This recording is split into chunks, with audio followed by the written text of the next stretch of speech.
તો અત્યારે સ્પેશિયલી ઉનાળામાં વાળની અને ચામડીનું આપણે શું ધ્યાન રાખવું જોઈએ? આ ત્રણ વસ્તુ કોમનલી થતી હોય છે અને આ ત્રણ વસ્તુના લીધે જ બધી પ્રોબ્લેમ થતી હોય છે. હવે પિમ્પલ્સ થઈ ગયા પછી શું કરવું જોઈએ? તો શું પરસેવા દ્વારા રોગ થાય છે ખરા? હા, એમાં એક કોમનલી મેઇન જેને રોગ કહી શકાય એવો હોય તો એ છે તડકા માટે સનસ્ક્રીન બેસ્ટ છે કે નહીં.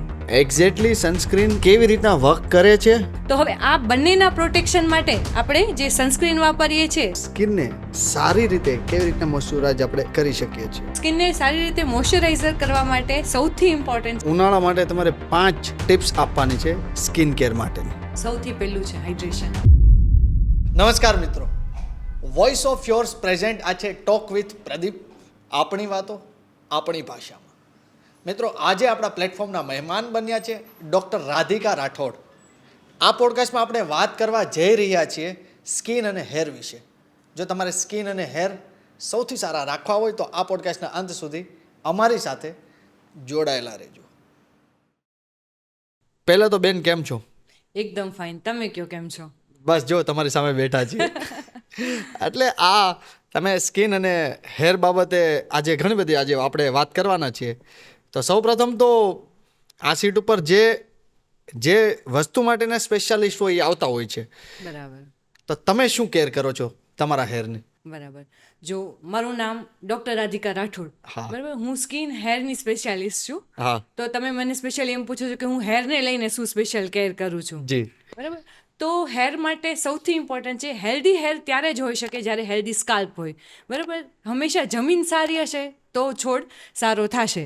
એને સ્કાલ્પ હેલ્ધી રાખવા માટે સૌથી ઇમ્પોર્ટન્ટ છે કે તમે તેનું ડીપ ક્લિનિંગ કરો. કે ઘણા બધા બેક્ટેરિયા હોય, પરસેવો થતો હોય છે, એના લીધે ત્યાં ઘણું બધું બિલ્ડઅપ થઈ જતું હોય છે, ડર્ટ પાર્ટિકલ્સ આવતા હોય છે. એ બધાને ક્લીન કરવા માટે આપણી પાસે શું છે ઓપ્શનમાં? શેમ્પૂ. બરાબર. તો આપણે આપણા સ્કાલ્પ એકોર્ડિંગ શેમ્પૂનો યુઝ કરવો જોઈએ. Okay. જેનાથી મતલબ જો આપણે વધારે પડતું ઓઇલી સ્કાલ્પ હોય તો ઓઇલી સ્કાલ્પની અંદર આપણે મતલબમાં એમ કહી શકીએ કે હાર્શ કે સલ્ફેટવાળા શેમ્પૂ Okay, યુઝ okay, કરવા હા, જોઈએ હા. કે જેનાથી ડીપ ક્લિનિંગ થઈ શકે. બરાબર.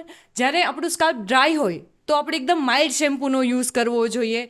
અને એકદમ માઇલ્ડ શેમ્પૂ યુઝ કરશું એટલે શું આપણું સ્કાલ્પ પણ ઇરિટેટ નહીં થશે. નહીં થશે. હા હા. એટલે સૌથી વધારે ઇમ્પોર્ટન્ટ છે સિલેક્શન ઓફ શેમ્પૂ.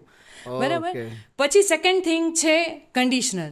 જ્યારે આપણે વાળ છે તે પણ મતલબ આપણે સ્કાલ્પનું ધ્યાન રાખીએ સાથે સાથે વાળનું પણ ધ્યાન રાખવું પડશે. તો વાળમાંથી મતલબ ઉનાળામાં ગરમીને કારણે શું થતું હોય છે, મોઇશ્ચર ઉડી જતું હોય છે. એના લીધે વાળ રૂખા સૂખા મતલબ એકદમ જાન વગરના થઈ જતા હોય છે. તો મતલબ એમાં મોઇશ્ચર મેન્ટેન રહે એના માટે આપણે કન્ડિશનિંગ યુઝ કરવું જોઈએ. કન્ડિશનરનો યુઝ કરતો રહેવો જોઈએ. કન્ડિશનર શું કરશે? આપણા સ્કાલ્પને મોઇશ્ચર આપશે એટલે સ્કિન આપણા જે હેર છે તે શાઇની રહેશે. આ ઉપરાંત આપણે તડકામાં બહાર જવા પહેલાં સિરમ લગાવવું જોઈએ. બરાબર. હેર સિરમ છે એ બી આપણને શું કરશે? તડકાથી પ્રોટેક્શન આપશે. અને અત્યારે તો મતલબ માર્કેટમાં હેર પર લગાવવા માટે એના સનસ્ક્રીન પણ અવેલેબલ છે, તો તમે એનો પણ યુઝ કરી Okay, શકો. મારા એ બધા બહુ બધા હજી સવાલો છે. એની પહેલાં હજી મારે વચ્ચે એ સવાલ પૂછવો છે. આ તો ચાલો તમે આ ભણ્યા, આનું ડીપ તમે રિસર્ચ કર્યું પછી ખ્યાલ છે. તો શરૂઆતમાં જ્યારે તમે ભણતા ત્યારે એટલું તમે કેર કરતા ખરા? બહુ ઝાઝી કેર તો નહીં, પણ ત્રણેક વસ્તુ ખાસ તો કરતી એ સમયમાં? હા. શું? ત્રણેક વસ્તુ જે સિમ્પલ બધી જ જગ્યાએ કરતા હોય. એક તો શેમ્પૂ, જે નોર્મલી બધા જ લોકો હા, કરતા હોય છે. હા. બરાબર. શેમ્પૂ કરવાનું. ઘરેથી મમ્મી જબરજસ્તી કરી આપે ઓઇલિંગ. બરાબર. વાળમાં તેલ લગાવવાનું. હા. હા, તેલ મારા હિસાબે હવે એઝ અ મતલબ સ્કિનમાં આવ્યા પછી મને ખ્યાલ આવ્યો કે એટલું બધું ઇમ્પોર્ટન્ટ નથી. ખાલી હેર તમને શું કરશે? મોઇશ્ચરાઇઝ નરિશ કરવાનું કામ કરશે. તમારા હેરને મોઇશ્ચર આપવાનું કામ કરશે. તો તમે ખાલી 2 કલાક માટે પણ તેલ લગાવો તો એટલું ઇનફ હોય છે. ખાલી તેલ 2 કલાક લગાવો. માટે પણ ચાલે? હા, તમે જ્યારે હેર વોશ કરવાના હોય એના 2 કલાક પહેલાં તમે ખાલી તેલ લગાવી દો. તમને ઓવરનાઇટ તેલ રાખવાની બિલકુલ જરૂર નથી. એનો કોઈ ફાયદો પણ નથી કેમ કે 2 Okay. કલાકમાં જેટલું એબ્ઝોર્બ થવાનું છે એ થઈ જશે, જેટલું નરિશમેન્ટ મળવાનું છે મળી જશે. એક્સ્ટ્રા ઓઇલ તમે રાખશો તો શું થશે? વધારાનું ડર્ટ પાર્ટિકલ છે, કચરો છે, કંઈ બધી બહારથી મતલબમાં કોઈ પણ વસ્તુ ચીપકશે અને ત્યાં ડેન્ડ્રફ થવા કરશે. તો મતલબ વધારે પડતું ઓઇલિંગ પણ આપણે ન કરવું જોઈએ. તો અને રાધિકા, ત્રીજી વસ્તુ હા મેં 3 વસ્તુ કીધી હા, હતી. પ્લીઝ. ત્રીજી વસ્તુ છે કન્ડિશનર. કે કન્ડિશનરનો ઉપયોગ તો હું પહેલેથી જ કરતી હતી, કરવો જોઈએ. અને કન્ડિશનરનો ઓકે ઉપયોગ ઓકે. તો રાધિકાને ખ્યાલ હતું કે ડૉક્ટર બનશે ખરા? હા, મારો શોખ તો પહેલેથી જ ડૉક્ટર બનવાનો જ હતો. પહેલેથી એટલે એ રીતની હું મહેનત બી કરતી. મારા મમ્મીને મને જરાય ડૉક્ટર નહોતી બનાવી. એ મારી પાસેથી બુક્સ ખેંચી લેતા કે ભાઈ તને ક્યાંથી આપણી નાતમાં છોકરો મળશે, ડૉક્ટર છોકરો તો ગોતવું ને તારા માટે, એ ક્યાંથી મળશે. જ્યારે મારા ઘરે એવું છે, બધા બિઝનેસમેન છે. તો એમ મતલબ બધાને મનમાં એવું કે ડૉક્ટરની લાઈફ એટલે સવારથી સાંજ એમને એવું સુધી. હતું કે તમે બિઝનેસ કરશો. હા, એને એમ કે મતલબ બિઝનેસમાં એટલું મતલબ તમને ફ્રીડમ વધારે મળી શકે. જ્યારે ડૉક્ટરને કમ્પલસરી તમારે પેશન્ટને ટાઈમ આપવો જ પડે. તમે પોતે હાજર હોવ તો જ તમારા પેશન્ટ જોવાય. જ્યારે બિઝનેસ કેવી વસ્તુ છે, તમે ત્યાં હાજર નહીં હશો તો પણ થયા કરશે, ચાલ્યા કરશે. હા, તો પછી એક્ઝેક્ટલી વિચાર ક્યારે આવ્યો કે ઓકે હવે ફાઇનલી મારે ના, મારું તો પહેલેથી જ ક્લિયર હતું કે મને તો ડૉક્ટર જ બનવું છે. એવી એવું છે. રીતે. તો હા. પહેલી વાત રજૂ કોને કરી હતી કે હા આ ચાલો વિચાર તો તમે બનાવી લીધો, પણ પહેલી વાર કોણે સાંભળી હતી વાત કે ઓકે હા બેટા કર તું? ના, બધા પેરેન્ટ્સને કોમન જ હોય કે એક વખત મતલબ જે ચાઇલ્ડ કહે છેલ્લે તો એની જ ઈચ્છા થવાની હોય. એટલે મતલબ મેં કીધું અને મમ્મી પપ્પા કે હા તને કરવું છે કરો. તો રાધિકા તોફાની હતી ખરા? ના, બિલકુલ બી નહીં. એકદમ ડાય, જે બધી વસ્તુ બધાની માને એવી જ હતી. હે, કેવી હાલમાં અત્યારે લાઈફ જીવવાની કેવી મજા આવે છે? અ, મને તો ઘણી મજા આવે છે. કેમ કે પેશનની સાથે જીવું. મારે જે ગોલ હતો એ મેં અચીવ કર્યો. મને મતલબ સ્કિનના ડૉક્ટર બનવું હતું, એ મારાથી થયું. અને એની સાથે મતલબ આપણા ગોલની સાથે જીવવાની તો એક અલગ જ મજા હોય છે. મેં પહેલેથી મતલબ જ્યારે હું કોલેજમાં હતી ત્યારથી વિચાર્યું હતું કે મતલબ પહેલેથી આવું જ વિચારેલું હતું કે મારું ફર્સ્ટ ફ્લોર પર ક્લિનિક હશે, ત્યાં હું એક 4 વ્હીલ લઈને જઈશ, બહુ બધા પેશન્ટ બેઠા હશે. તો મતલબ ધીરે ધીરે મારું સપનું પૂરું થાય છે કે હા એવું થઈ રહ્યું બધું. છે. હા, વાહ વાહ મેં જેવું વિચાર્યું હતું મતલબ મારું ડ્રીમ ક્લિનિક તો એ છે. વાહ ભાઈ વાહ વાહ. બસ ભગવાનને એ જ પ્રાર્થના કરીએ છીએ કે તમારા સપના બહુ જલ્દી સાકાર થાય. Thank you so much. અત્યારે ઉનાળો છે બેન, તો અત્યારે સ્પેશિયલી ઉનાળામાં વાળની અને ચામડીનું આપણે શું ધ્યાન રાખવું જોઈએ? બરાબર. તો પહેલાં તો ઉનાળો છે એટલે મેઇન 3 વસ્તુ જોવા મળે છે. જી. એક તો વધારે પડતો તડકો, બીજું છે એના લીધે વધારે પડતું ઓઇલ પ્રોડક્શન, વધારે પડતી સ્કિન આપણી ચીકણી થઈ જતી હોય છે. સ્કિનમાં શું થાય કે મોઇશ્ચરને મેન્ટેન રાખવા માટે સ્કિનમાં કન્ટિન્યુઅસ ઓઇલ પ્રોડક્શન વધારે થતું રહે, બરાબર. જી, જી. અને ત્રીજી વસ્તુ થાય છે ઓવર પરસ્પિરેશન, મતલબ કે પરસેવો, વધારે પડતો પરસેવો થાય છે. આ 3 વસ્તુ કોમનલી થતી હોય છે અને આ 3 વસ્તુના લીધે જ બધી પ્રોબ્લેમ થતી હોય છે. કે મોસ્ટલી મતલબમાં ઘણી બધી તકલીફો થતી હોય છે. પહેલાં આપણે તકલીફોની વાત કરી કે શું તકલીફો થાય, જી. બરાબર. તો સૌથી વધારે પહેલાં તો જ્યારે મતલબ હાર્શ જે સનલાઇટ છે, કન્ટિન્યુઅસ તમે સનલાઇટના એક્સપોઝરમાં જાશો, એકદમ હેવી સનરેઝ તમારા પર કન્ટિન્યુઅસ પડ્યા કરશે, તો એ જે યુવી લાઇટ રેડિયેશન છે એનાથી આપણને મતલબ એક્સપોઝરને કારણે આપણી સ્કિન છે તે ટેન થઈ જશે. એટલે ડેમેજ થશે ખરા પ્રોપર? હા, ફૂલ ડેમેજ થઈ જશે. સ્પેશિયલી જે યુવી રેઝ હોય છે, તેમાં જે યુવી રેઝ હોય છે તે સ્કિનમાં બહુ ડીપ જાય છે. ઇવન સ્કિનના ડીએનએ પણ ડેમેજ કરી શકે છે. સ્કિન કેન્સર સુધીની કન્ડિશન આવે છે. જો કે ઇન્ડિયનમાં આપણે મોસ્ટલી સ્કિન કેન્સર નથી જોવા મળતું, વધારે અમેરિકન્સ લોકોમાં સ્કિન કેન્સર સુધી જોવા મળે છે. આપણે ત્યાં સ્કિન ટેન વધારે થઈ જાય છે, મતલબ એકદમ રેડ, Black પડી જાય. ઇરિટેટેડ અને બ્લેક સ્કિન થઈ જાય છે, બરાબર. આ મતલબ આ કન્ડિશન ન આવે એના માટે આપણે સાથે શું કરતા રહેવું જોઈએ કે બને ત્યાં સુધી જે આપણો દિવસનો તડકો છે, સવારના 10 વાગ્યાથી તે બપોરના 4 વાગ્યા સુધી, આજે સૌથી હાર્શ તડકો કહેવાય છે. 10 થી 4 નો તડકો harsh હા, કહેવાય. સૌથી Okay. વધારે ઉનાળામાં ત્યારે જ સૌથી વધારે મતલબ Okay. તાપ હોય. તો બને ત્યાં સુધી ડાયરેક્ટ કોન્ટેક્ટથી મતલબ તડકામાં સીધું ના જ જવું જોઈએ. અને તો પણ જો જવું પડતું હોય તો મતલબ ફિઝિકલ કવર કરીને જવું જોઈએ, કે મતલબ સ્કાર્ફ પહેરીને જવું જોઈએ, ફૂલ સ્લીવના કપડાં પહેરીને જવું જોઈએ, સૌથી ઇમ્પોર્ટન્ટ સનસ્ક્રીન લગાવીને જવું જોઈએ, Exactly. બરાબર.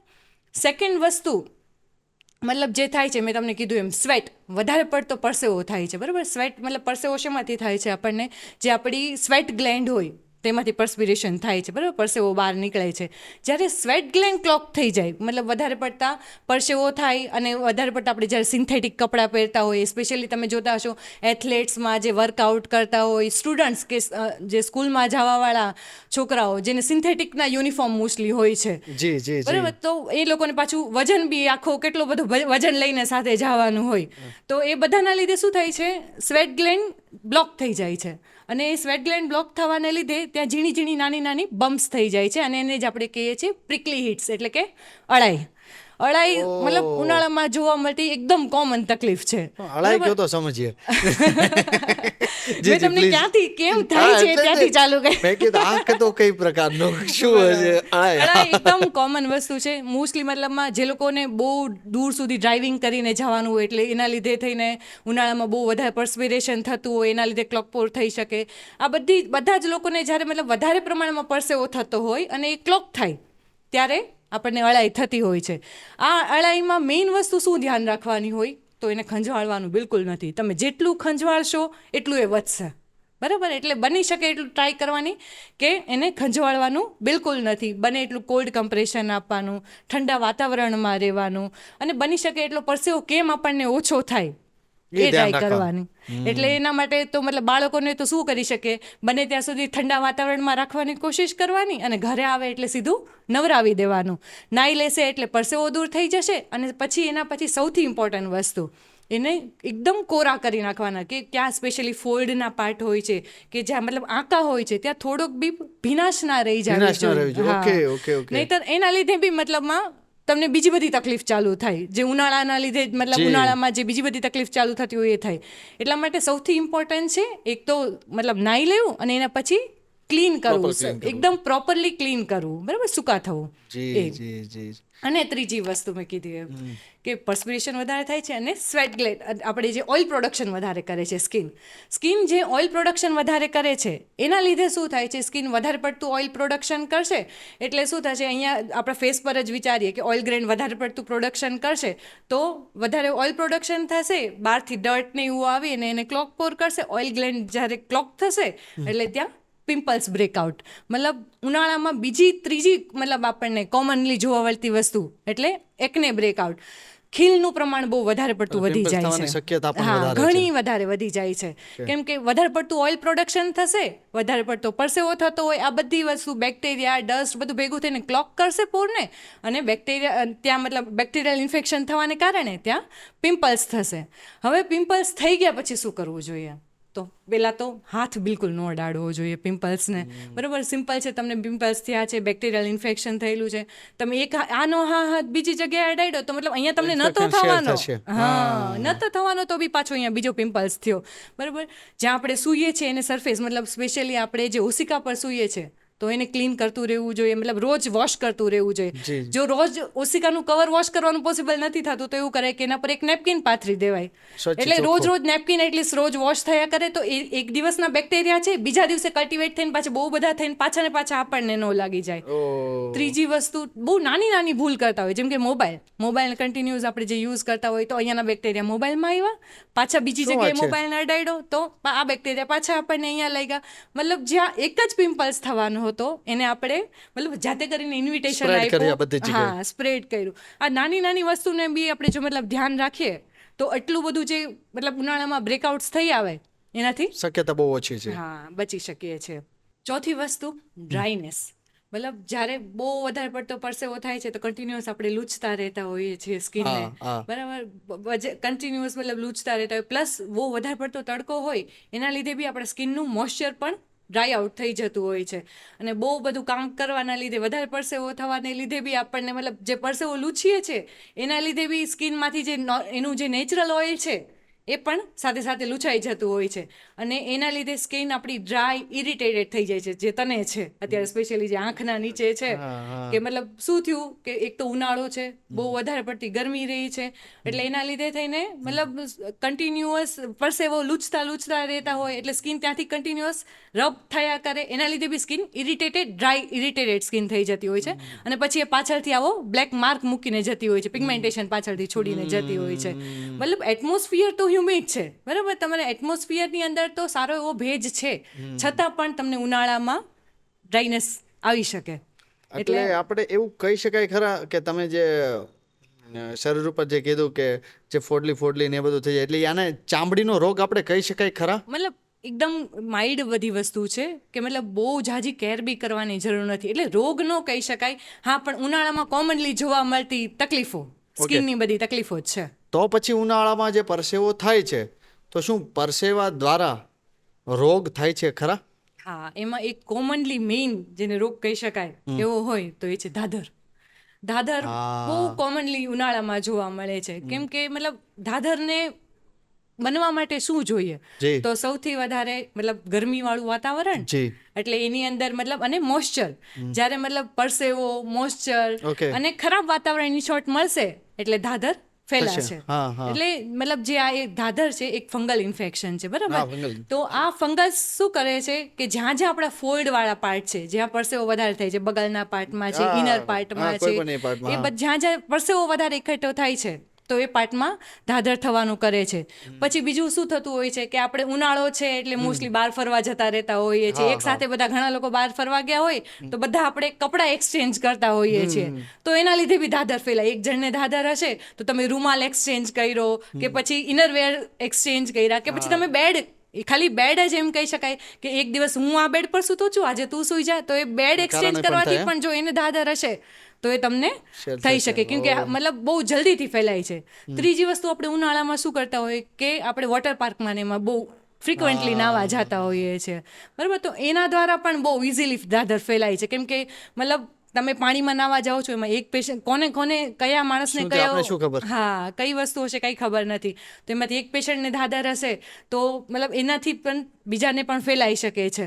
પછી મતલબ તમે લોકરમાં કે ત્યાં બધાના કપડાં એક સાથે બધા ભેગા કરીને મૂકો છો તો ત્યાં તમને ઇન્ફેક્શન એકબીજાનું ટ્રાન્સમિટ થવાના ચાન્સ વધી જાય છે. પછી તમે ખુલ્લા પગે ચાલો છો, મતલબ સ્વિમિંગ પુલમાં જવા પહેલાં આપણે ખુલ્લા પગે ચાલતા હોઈએ તો મતલબ પગથી પણ મતલબ એ ઇન્ફેક્શન એક જગ્યાએથી બીજી જગ્યાએ સ્પ્રેડ થઈ શકે છે. તો ઉનાળામાં મતલબ ફરવા જતી વખતે બહાર આ બધી વસ્તુનું આપણે ધ્યાન રાખવું જોઈએ. હવે આપણે વાત કરીએ છીએ તો સનસ્ક્રીનની. મતલબ તો આપણે એમ શું વાત એ કરીએ કે તડકા મતલબ માટે આપણે કેટલી best બધી છે? વસ્તુથી મતલબ ઘેરાયેલા છે. યુવી એ રેઝ, યુવી બી રેઝ તડકામાંથી જે આવે છે, પછી યુવી સી રેઝ કે ઓઝોન લેયરને આપણે ડિપ્લેટ કર્યું છે એમાંથી આવે છે યુવી સી રેઝ. આ જે લાઇટ્સ છે, બરાબર, જે કન્ટિન્યુઅસ લાઇટ એ બી આપણને મતલબમાં સ્કિનને ડેમેજ કરે કરી છે. શકે. હા, 100%. પછી બ્લુ લાઇટ, મોબાઈલની લાઇટ, કે મોબાઈલની લાઇટ બી આપણા સ્કિનને ડેમેજ કરે છે. પ્લસ આજુબાજુનું આપણું એટમોસ્ફિયર એકદમ પ્રદૂષણવાળું વાતાવરણ છે, ડસ્ટ પાર્ટિકલ છે, આ બધી જ વસ્તુ સામે પ્રોટેક્શન માટે આપણી પાસે જો કોઈ એકમાત્ર રામબાણ ઈલાજ હોય તો એ છે સનસ્ક્રીન. જો સનસ્ક્રીન આ બધી વસ્તુ સામે આપણને પ્રોટેક્શન આપી શકતું હોય તો કેમ નો યુઝ કરવું જોઈએ? એટલે હું એમ કહીશ કે સનસ્ક્રીન તો બધાએ જ 365 દિવસ, બરાબર, શિયાળો, ઉનાળો, ચોમાસું, કોઈ પણ સિઝન હોય, સનસ્ક્રીન તો યુઝ કરવું જ જોઈએ. તો તમે એમ કહી શકો ખરા કે હરેક ઋતુમાં અલગ અલગ સનસ્ક્રીન તમારે યુઝ કરવું જોઈએ કે નહીં, એવું કહી શકો ખરા? હા, ત્રણેય અલગ અલગ ઋતુમાં અલગ અલગ સ્કિન ટાઈપ એકોર્ડિંગ બધાએ અલગ અલગ સનસ્ક્રીન યુઝ કરવા જોઈએ, કેમ? બરાબર?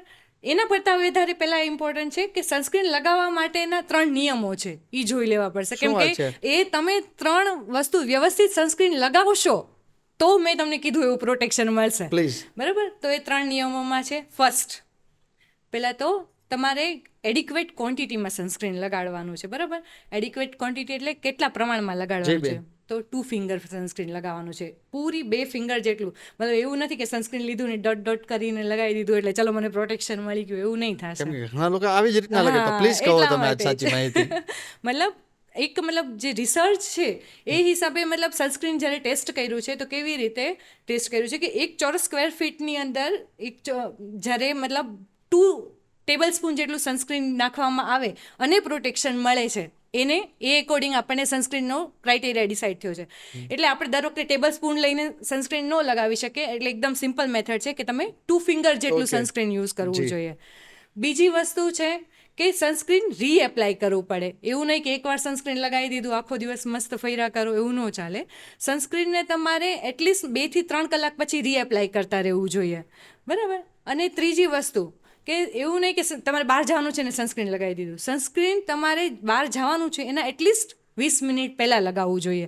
એને કામ કરવા માટે, એબ્ઝોર્બ થવા માટે પણ ટાઈમ જોઈશે. તો આ 3 મેઇન વસ્તુનું ખાસ ધ્યાન રાખવાનું છે સનસ્ક્રીનમાં. ફર્સ્ટ તો એડિક્વેટ ક્વોન્ટિટીમાં યુઝ કરવાનું જી. છે.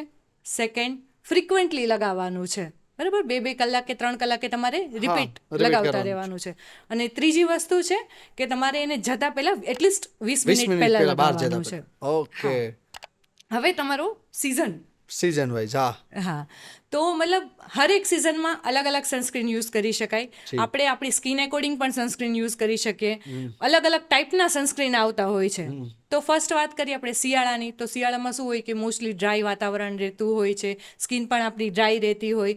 તો આપણે એ ટાઈમે મતલબ સિરામાઇડ બેઝ કે જે ક્રીમી હોય, મોર થિક મોઇશ્ચરાઇઝિંગ પ્રોપર્ટીવાળું સનસ્ક્રીન હોય એવા સનસ્ક્રીન યુઝ કરવા જોઈએ કે જે આપણી સ્કિનને સાથે સાથે મોઇશ્ચર બી આપે. હાઇલુરોનિક એસિડ છે કે મતલબ એ કન્ટેનવાળા જે સનસ્ક્રીન આવતા હોય એ ટાઈપના સનસ્ક્રીન આપણે યુઝ કરવા જોઈએ. ઉનાળાની વાત કરીએ તો ઉનાળામાં આપણને બહુ વધારે પડતો પરસેવો ને એવું થતું હોય છે. તો મતલબ એન્ટી પરસ્પિરન્ટવાળા મતલબ પરસેવાના લીધે પરસેવાના લીધે સનસ્ક્રીન નીકળી ન જાય એવા સનસ્ક્રીન લગાડવા જોઈએ, બરાબર. અને બીજું, આપણી સ્કિન ઉનાળામાં વધારે પડતી ઓઇલી હોય છે તો એ માટે જેલ બેઝ સનસ્ક્રીન યુઝ કરવા જોઈએ. મેટ ફિનિશના સનસ્ક્રીન યુઝ કરવા જોઈએ કે ઓલરેડી આપણી ઓઇલી સ્કિન હોય અને સનસ્ક્રીન લગાવવાથી વધારે પડતી ઓઇલ થઈને એકને બ્રેકઆઉટ્સ ને એવું ના થઈ જાય એના માટે મેટ ફિનિશનું સનસ્ક્રીન હોય એવા સનસ્ક્રીન યુઝ કરવા જોઈએ. અને છેલ્લું છે ચોમાસું. ચોમાસામાં વધારે પડતો બહાર વરસાદ પડતો હોય તો સનસ્ક્રીન ધોવાઈ જાય તો બી કાંઈ સેન્સ નહીં બને. એટલા માટે વોટર રેઝિસ્ટન્ટ વાળા સનસ્ક્રીન આવે છે કે જે પાણી લાગ્યા છતાં પણ સનસ્ક્રીન નીકળે નહીં એવું વોટર રેઝિસ્ટન્ટ સનસ્ક્રીન આવે તે યુઝ કરી શકાય. આ ઉપરાંત મતલબ સ્કિન એકોર્ડિંગ બી જોવા જઈએ તો સિલિકોન બેઝ જેને ઓપન પોર્સ વધારે પડતા હોય, વધારે પડતા ખાડા ને એવું દેખાતું હોય, ઓપન પોર્સ હોય, તો એ લોકોએ સિલિકોન બેઝ સનસ્ક્રીન યુઝ કરવા કરી જોઈએ. શકે છે. હા. અને મતલબ જે લોકોને મતલબમાં બહુ વધારે પડતો પરસેવો થાય છે અને બહારથી કોઈ ક્રીમ લગાવવામાં ઇન્ટરેસ્ટ નથી તો પાવડર સનસ્ક્રીન બી આવે છે, તો તમે પાવડર સનસ્ક્રીન બી યુઝ કરી શકો છો. રીએપ્લાય કરવા માટે સનસ્ક્રીન સ્પ્રે પણ આવે છે કે તમે મતલબ એક વખત મેકઅપ કરી દીધો છે તો પછી વારંઘડી એના પર તમે સનસ્ક્રીન ના લગાવી શકો, મેકઅપ ખરાબ થઈ જાય. તો એના માટે સનસ્ક્રીન સ્પ્રે આવે છે, તમે સ્પ્રે લગાવો. મેકઅપ ઉપર પણ તમે લગાવી શકો છો. હા, એ કેમ કે તમારે 3 કલાકે મેં કીધું એમ રીએપ્લાય કરવું તો જરૂરી છે. તો એ માટે તમે મેકઅપને તો દર વખતે કાઢીને પાછો નહીં રિમૂવ લગાવી કરીને શકો. તમે પાછો ના લગાડી હા, શકો. એના માટે સ્પ્રે વાળા સનસ્ક્રીન આવે છે, એ યુઝ કરી શકો. સ્ટિક સનસ્ક્રીન આવે છે કે તમે ઇઝીલી ખાલી સ્ટિકને ઘુમાવી અને લગાવી શકો છો. તો મતલબ બધી જ ટાઈપના સનસ્ક્રીન અવેલેબલ છે. તો હવે તમારી પાસે કોઈ ચાન્સ જ નથી કે સનસ્ક્રીન ના લગાવો. તો આપણે સનસ્ક્રીનની જ વાત કરીએ છીએ તો એમાં થોડુંક ડીપ જવું છે. એક્ઝેક્ટલી સનસ્ક્રીન કેવી રીતના વર્ક કરે છે અને તડકો છે તો સનસ્ક્રીનની અંદર એવી તો કઈ વસ્તુ છે જે તડકાથી આપણે ડિફેન્સ કરે છે? બરાબર. પહેલાં તો મતલબ સનસ્ક્રીન આપણે વાપરીએ છીએ કેમ કે તડકામાં 2 વસ્તુ છે, યુવી એ રેઝ, યુવી બી રેઝ, બરાબર. યુવી એ રેઝ છે તે સ્કિનમાં ડીપલી પેનિટ્રેટ થશે અને સ્કિન એજિંગ કરશે, સ્કિનમાં આપણો કલરને ડાર્ક કરવાનું કામ કરશે. અને એમ કહી શકાય કે જલ્દી જો મતલબ યુવી એથી કન્ટિન્યુઅસ તમે કોન્ટેક્ટમાં રહેશો તો એવું થઈ શકે ફાઇન લાઇન્સ, રિંકલ્સ બનવાનું જલ્દીથી એજ તમારી દેખાવા લાગે. એવી કન્ડિશન યુવી એથી થાય છે. જ્યારે યુવી બી શું કરે છે, સુપરફિશિયલ રહે છે અને સ્કિન બર્ન કરવાનું કામ કરે છે, બરાબર. એટલે સ્કિન દાજી જાય અને સ્કિન કેન્સર સુધીનું મતલબ યુવી બી રેસ કરે છે. તો હવે આ બંનેના પ્રોટેક્શન માટે આપણે જે સનસ્ક્રીન વાપરીએ છીએ તેમાં 2 વસ્તુ હોય, એસપીએફ અને પીએફ રેટિંગ, બરાબર. તો જે એસપીએફ હોય છે, સન પ્રોટેક્ટિવ ફેક્ટર, તો એસપીએફ કઈ રીતે કામ કરે છે? તો મતલબ તમે એમ વિચારો કે તમે નોર્મલી મતલબ સનસ્ક્રીન લગાવ્યા વગર જ તડકામાં ગયા અને 10 મિનિટની અંદર જ ટેન થઈ ગયા, બરાબર. તો મતલબ એસપીએફ 30 છે તો એનો મતલબ શું થયો કે એ તમને 30 ટાઈમ પ્રોટેક્શન આપશે. મીન્સ કે 30 × 10 એટલે 300 ગણું પ્રોટેક્શન મળશે. એટલે એસપીએફ 30નું સનસ્ક્રીન લગાવશો તો એમ કહી શકાય તમે 8-9 કલાક માટે પ્રોટેક્શન મળી શકે. પણ આપણે એટલું એડિક્વેટ ક્વોન્ટિટીમાં સનસ્ક્રીન લગાવતા નથી એટલે આપણે એમ કહીએ કે 2-3 કલાકે તમારે એને રીએપ્લાય કરવાનું. ઓકે. અને બીજી વસ્તુ પીએ રેટિંગ, જે આપણે ખાસ ઇન્ડિયન્સ લોકોએ જોવાનું હોય કેમ કે આપણે મેઇન સનસ્ક્રીન બધાના મગજમાં શું છે, સનસ્ક્રીન આપણે શું કરવા લગાવીએ, ટેનિંગથી બચવા માટે. તો એના માટે સૌથી ઇમ્પોર્ટન્ટ છે પીએ રેટિંગ. તો પીએ રેટિંગમાં શું છે, PA plus, plus plus, triple plus અને 4+. તો જે 4+ આવે છે આપણા મતલબ ઇન્ડિયન્સને સ્પેશિયલી +3 મતલબ 3+ અને 4+ સનસ્ક્રીન લગાડવું જોઈએ. હવે તમે કીધું એમ કે સનસ્ક્રીન કામ કેવી રીતે કરે છે. 2 ટાઈપના સનસ્ક્રીન આવે છે, ફિઝિકલ સનસ્ક્રીન અને કેમિકલ સનસ્ક્રીન. ફિઝિકલ સનસ્ક્રીન છે એ મેઇનલી છત્રીની જેવું કામ કરે છે કે મતલબ જેવા યુવી રેડિયેશન આવ્યા એને સીધા ડાયવર્ટ કરી દે છે, બરાબર, રેડિયેટ પાછા કરી દે છે. એટલે તમને સ્કિન સુધી પહોંચવા જ નથી દેતા. એટલે આ ટાઈપના સનસ્ક્રીન મતલબ જેમાં zinc oxide, titanium dioxide contain હોય છે મેઇનલી, તો આ ટાઈપના સનસ્ક્રીન મેઇનલી કોના માટે સારા છે? તો સ્પેશિયલી નાના બેબીઝ માટે, કેમ કે એમાં એબ્ઝોર્બ નહીં થશે, બહારથી જ તમને પ્રોટેક્શન આપશે.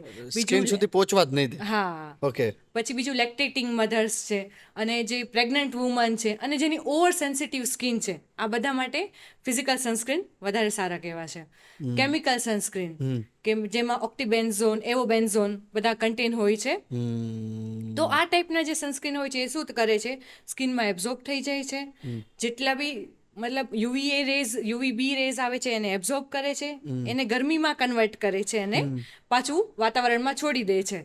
આ રીતે કેમિકલ સનસ્ક્રીન કામ કરતું હોય છે. કેમિકલ સનસ્ક્રીન બધાને વધારે ફેવરેબલ હોય છે, કેમ કે વ્હાઇટ કાસ્ટિંગ છોડીને નથી જતું. ફેસ પર લગાવ્યું હોય તો કઈ ખ્યાલ જ નથી આવતો. દેખાવનું, હા. હા, અત્યારે એટલા મતલબમાં બ્રોડ સ્પેક્ટ્રમ સનસ્ક્રીન આવી ગયા છે કે મતલબમાં બધી જ રીતે મતલબ તમને પ્રોટેક્શન પણ મળે છે અને વ્હાઇટ કાસ્ટિંગ પણ નથી આવતો. તો સારા એવા કેમિકલ સનસ્ક્રીન પણ આપણને મળી રહે છે. તો આપણે વાત થોડીક એવી મારે કરવી હતી એક્સપાયરી ડેટની. તો હું કોઈ પણ પ્રોડક્ટની એક્સપાયરી ડેટ હોય છે તો તેની પર આપણે કેટલો વિશ્વાસ કરવો જોઈએ? એક્સપાયરી ડેટ, જી, એક્સપાયરી ડેટની આપણે વાત કરીએ ને તો મોસ્ટલી બધા લોકો એક જ વસ્તુ જોતા હોય છે કે જે પાછળ મેન્યુફેક્ચર ડેટ લખી હોય છે અને એના પછી એક્સપાયરી ડેટ લખી હોય છે, અને ઘણામાં એવી રીતે લખ્યું હોય. મોસ્ટલી મતલબ એક્સપાયરી ડેટ હોય છે એ 2 થી 3 વર્ષની હોય છે બધી જ પ્રોડક્ટની, મોસ્ટલી અંદાજે, મતલબ એની આજુબાજુ જ હોય છે. બરાબર. પણ આપણે પ્રોડક્ટને વાપરવી કે ન વાપરવી એ જોવા માટે 2 વસ્તુ જોવાની હોય છે. મતલબ એક્સપાયરી ડેટ અને એની સાથે બીજું હોય છે એની સેલ્ફ લાઈફ. એ સૌથી ઇમ્પોર્ટન્ટ વસ્તુ છે. મતલબ આપણે કોઈ બી મેકઅપ યુઝ કરીએ છીએ, કોઈ બી મેડિસિન યુઝ કરીએ છીએ, તો એની પાછળ સેલ્ફ લાઈફ હોય છે. જે સેલ્ફ લાઈફ એક ડબ્બીનું નિશાન દોરેલું હોય છે, એના પર લખેલું હોય છે 3, 4, 6 મંથ, 12 મંથ. કે મતલબ એક વખત તમે ડબ્બી ઓપન કરી દીધી કે એક વખત તમે મેકઅપ પ્રોડક્ટ ઓપન કરી દીધું, પછી તમારે કેટલો ટાઈમ યુઝ કરવાનો છે. ભલે એની એક્સપાયરી ડેટ 3 વર્ષની છે, પણ જો એની સેલ્ફ લાઈફ 3 મહિનાની જ હોય તો તમે ઓપન કર્યા પછી એને 3 મહિનામાં તમારે ડિસ્કાર્ડ કરી દેવું શું વાત જોઈએ. છે? એટલે સૌથી વધારે ઇમ્પોર્ટન્ટ જે આ મતલબ આપણે નોર્મલી એવોઇડ કરતા હોઈએ છીએ જોવાનું, આ વસ્તુ જોવી જ જોઈએ. મતલબ આ કન્ડિશન આ મતલબ આપણે નથી જોતા એના લીધે બી ઘણા બધા ઇસ્યુ થાય છે. લાઈક મતલબ એક દિલ્હીનો જે કેસ હતો કે જેની અંદર મતલબ મેકઅપ પ્રોડક્ટ યુઝ કરવાના લીધે આખા એના ફેસ ઉપર બધી ઝીણી ઝીણી ફોડલીઓ અને રેશ થઈ ગયું, એટલો ખરાબ સ્કિન થઈ ગયો કે મતલબ એને સોશિયલ ગેધરિંગમાં જવું બહુ તકલીફવાળું થઈ ગયું. એના લીધે થઈને એ છોકરીએ સુસાઇડ કરી લીધું. મતલબ બહુ નાની સી મિસ્ટેક કે જે આપણે નથી ધ્યાન આપતા સેલ્ફ લાઈફ જોવાનું, આ વસ્તુને લીધે ઘણી બધી મોટી વસ્તુ પણ થઈ શકે છે. તો મતલબ સેલ્ફ લાઈફ ચેક કરવી સૌથી ઇમ્પોર્ટન્ટ વસ્તુ છે. મેં કીધું એમ સેલ્ફ લાઈફ મોસ્ટલી 3 મહિના. મતલબ એક રિસર્ચ પ્રમાણે, મતલબ American academy of research centre જે મોસ્ટલી આ બધા રિસર્ચ બહાર પાડતી હોય છે, એના કહેવા પ્રમાણે આપણે જે નોર્મલી આઈલાઇનર, મસ્કરા યુઝ કરતા હોઈએ છીએ, ભલે તમે એની એક્સપાયરી ડેટ ખબર હોય ન ખબર હોય, એકવાર તમે ખોલી તો એના તમારે 2 થી 3 મહિનામાં એને પછી તમારે ડિસ્કાર્ડ કરી જ દેવી જોઈએ. આપણે જ્યારે આઈલાઇનર કેટલો ટાઈમ સુધી યુઝ કર્યા કરતા હોય, બરાબર. લિપ બ્લશ છે કે પછી બીબી ક્રીમ છે, સીસી ક્રીમ છે, એ બધાને 6 મહિનામાં તમે એક વખત ખોલી દીધું તો 6 મહિના પછી એને ફેંકી દેવું જોઈએ. પછી લિપસ્ટિક ને એવું છે તો એને 2 વર્ષમાં તમે મતલબ ફેંકી જ દેવું જોઈએ, પછી ગમે એટલી મોંઘી લિપસ્ટિક કેમ ન હોય, બરાબર. એટલે સૌથી વધારે ઇમ્પોર્ટન્ટ, હા, સૌથી ઇમ્પોર્ટન્ટ છે એની સેલ્ફ લાઈફ, બરાબર. એટલે એક્સપાયરી ડેટ તો જુઓ જ, સાથે સાથે સેલ્ફ લાઈફ પણ જુઓ. અને આ 2 વસ્તુ સાથે હું જે એક વધારે ઇમ્પોર્ટન્ટ વસ્તુ કહીશ કે સૌથી વધારે ઇમ્પોર્ટન્ટ છે એની અંદર આપણે ચોખ્ખાઈ. મતલબ મેકઅપ પ્રોડક્ટ યુઝ કરો છો તમે, કોઈ બી કે ફેસ પર લગાવવાની કોઈ પણ વસ્તુ યુઝ કરો છો, તો એમાં સૌથી વધારે ઇમ્પોર્ટન્ટ ચોખ્ખાઈ રહે છે. કે મતલબ એટલા માટે જ કે જલ્દીથી એકબીજાએ કોઈના મેકઅપ ના યુઝ કરવા, હા, શેર ના કરવા જોઈએ. મતલબ એ વસ્તુના લીધે પણ ઘણી બધી મોટી મોટી બીમારીઓ થઈ શકે છે. કે મતલબ તમને ક્યારેક ઓપન પોર્સ, મતલબ એમ કહી શકાય કે એક જ લેડીને પિમ્પલ્સ હતા અહીંયા, મતલબ એવું કહી શકાય આપણે જે ચીનનો એરિયા હોય છે ત્યાં સૌથી હાઈએસ્ટ બ્લડ સર્ક્યુલેશન, સૌથી વધારે બ્લડ સર્ક્યુલેશન હોય છે, બરાબર. તો આ એરિયામાં જ મતલબ એને પિમ્પલ્સ હતો. અહીંયાનું જે બ્લડ સર્ક્યુલેશન જે હોય છે એ આપણું સીધું મગજ સાથે કોન્ટેક્ટમાં હોય છે, બરાબર. સૌથી વધારે બ્લડ સપ્લાય ત્યાં મગજથી પહોંચતું હોય છે. તો મતલબ એક પિમ્પલ્સ હતો, એના લીધે એના ઉપર એણે મેકઅપ, કોન્ટામિનેટેડ મેકઅપ યુઝ કર્યું. કે આગળનું જે મતલબ લેડીઝ હશે એને કોઈ ઇન્ફેક્શન હશે, એ જ કોન્ટામિનેટેડ મેકઅપ બ્રશથી એના પર મેકઅપ કર્યો તો એને મેનિન્જાઇટિસ સુધીની કન્ડિશન સુધી એ પહોંચી ગઈ, બરાબર. એટલે ક્યારેક આવી નાની નાની વસ્તુનું પણ આપણે જો હાઇજીનનું મતલબ ધ્યાન ન રાખીએ તો કઈ બીમારી મતલબ કઈ વસ્તુ આપણને કઈ બીમારી સુધી પહોંચાડી દેશે એ નક્કી જ આ બધી વસ્તુ બહુ રેર છે, એટલું જલ્દી ફ્રિકવન્ટલી થતું બી નથી હોતું. પણ આપણે મતલબ ચોખ્ખાઈનું તો પૂરેપૂરું ધ્યાન રાખવું જ જોઈએ. મતલબ તમે મેકઅપ બ્રશને કન્ટિન્યુઅસ મતલબ એક કન્ટિન્યુઅસ વોશ કરતા રહેવા જોઈએ, એકબીજાના એટલીસ્ટ યુઝ ન કરવા જોઈએ.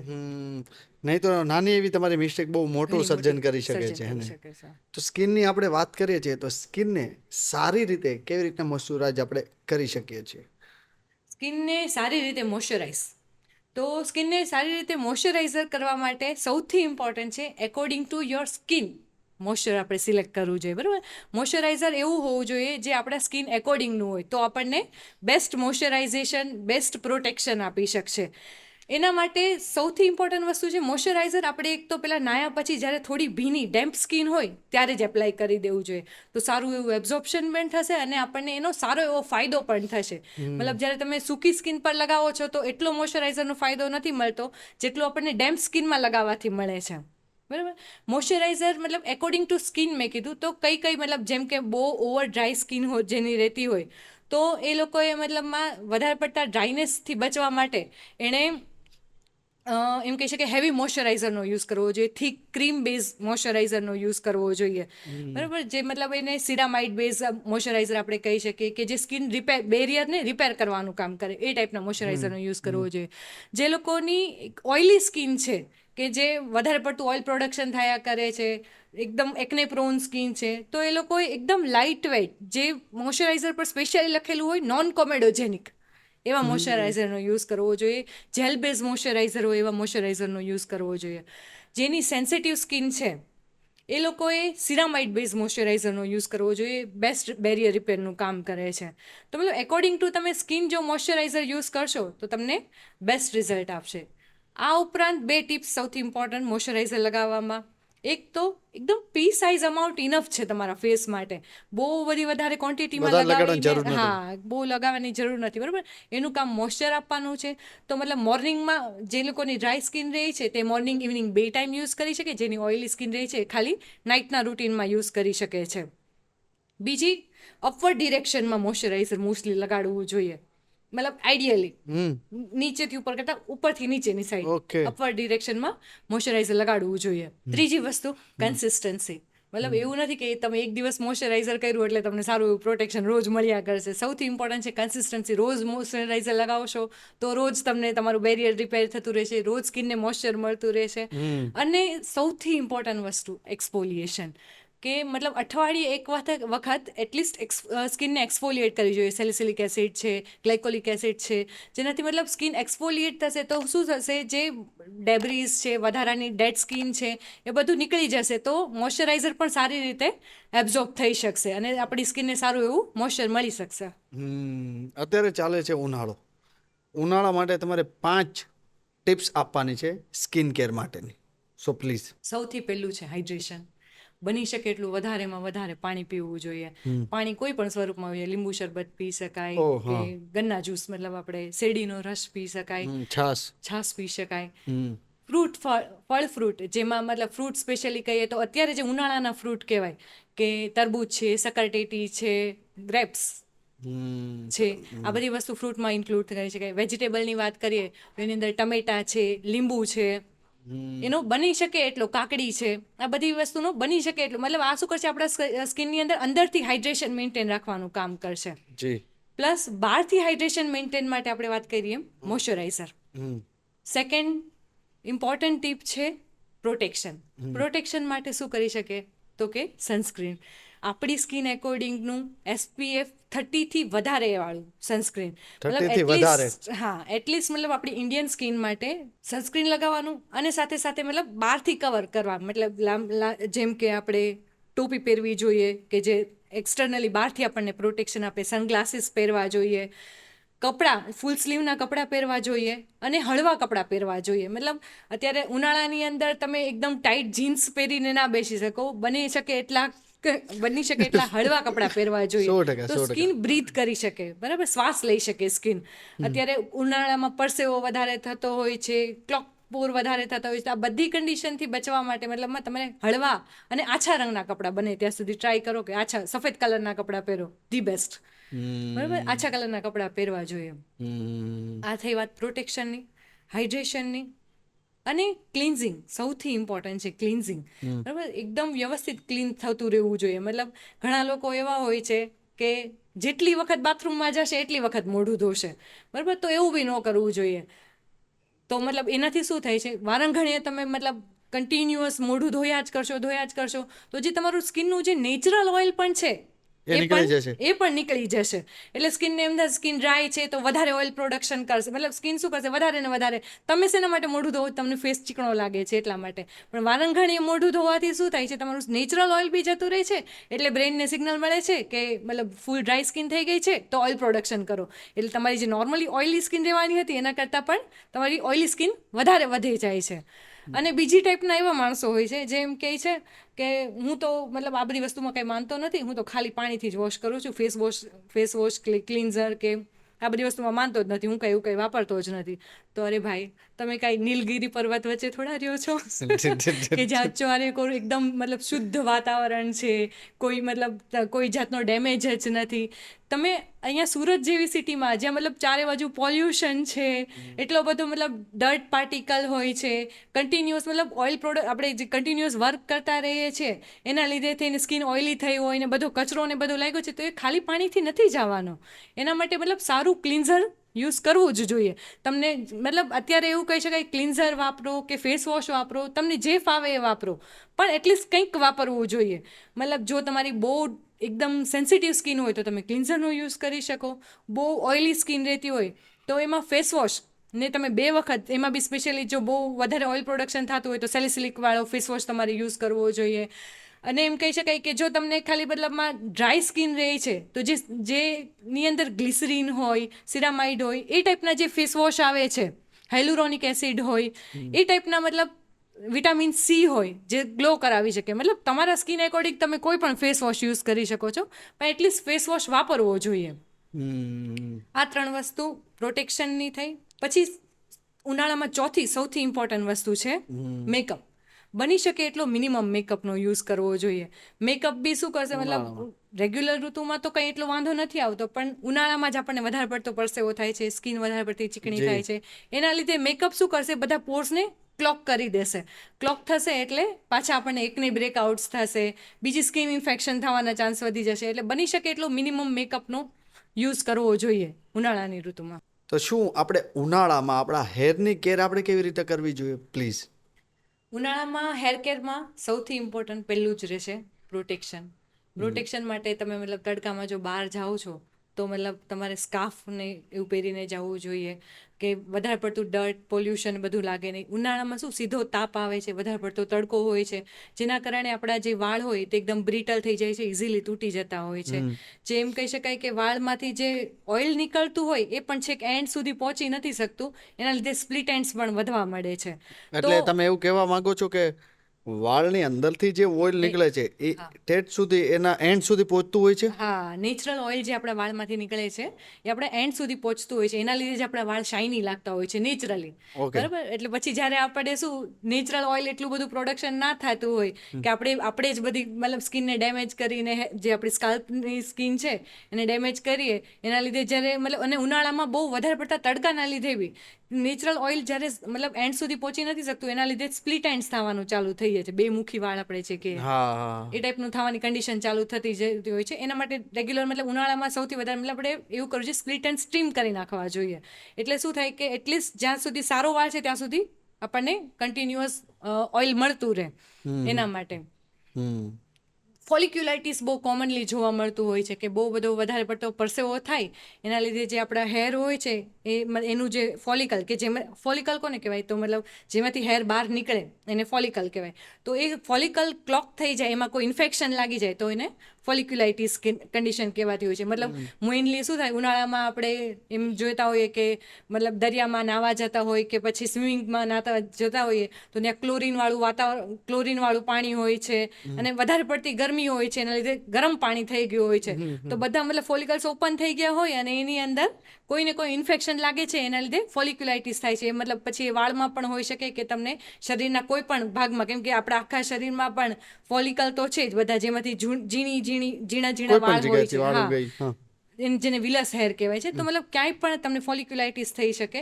તો એનાથી બચવા માટે મતલબ તમે એટલીસ્ટ સ્વિમિંગમાં નાહવા જાઓ છો તો એ પહેલાં તમારે સારું એવું મતલબ એમ કહી શકાય કે સારું એવું વોટર રેઝિસ્ટન્ટ સનસ્ક્રીન લગાડવું જોઈએ કે જેનાથી મતલબ એટલીસ્ટ ઓપન પોર્સની અંદર જે છે ડર્ટ ને એ બધું ના જઈ શકે એના માટે. આ સિવાય મતલબ તમે તડકામાં બહાર જાઓ એ પહેલાં સારું એવું ઓઇલિંગ કરવું જોઈએ. ઓઇલિંગ મેં કીધું એમ 2 કલાક પહેલાં તમે ખાલી નાવાના 2 કલાક પહેલાં કરશો તો ચાલશે. તો પણ એનાથી સારું ચાલશે. એવું સારું એવું મોઇશ્ચરાઇઝર મળી રહેશે વાળને. અને સાથે મતલબમાં તમે લિવોન સિરમ લગાવી શકો. લિવોન સિરમ શું કરશે, તડકાનો રેઝ આવશે અને સીધા રેડિયેટ ડાયવર્ટ કરી દેશે, એટલે તમને વાળ શાઇની બી લાગશે અને મતલબ તડકાથી ડેમેજ પણ ઓછો થઈ શકશે. બેન, આખો દિવસમાં કેટલું પાણી પીવું જોઈએ? કેટલું પાણી પીવું જોઈએ? આમ જોવા જઈએ ને તો આપણા શરીરમાં 70% પાણીનું જ બનેલું છે, બરાબર? 70% ભાગ આપણો પાણીનો છે. ઉનાળામાં શું થાય છે કે વધારે પડતો પરસેવો થાય છે, વધારે ઓઇલ પ્રોડક્શન થાય છે, વધારે વોટર લોસ થાય છે. તો નોર્મલી જે પાણી પીતા હોય, નોર્મલી આપણે એમ કહીએ છીએ કે 2 થી 3 લીટર પાણી પીવું જોઈએ.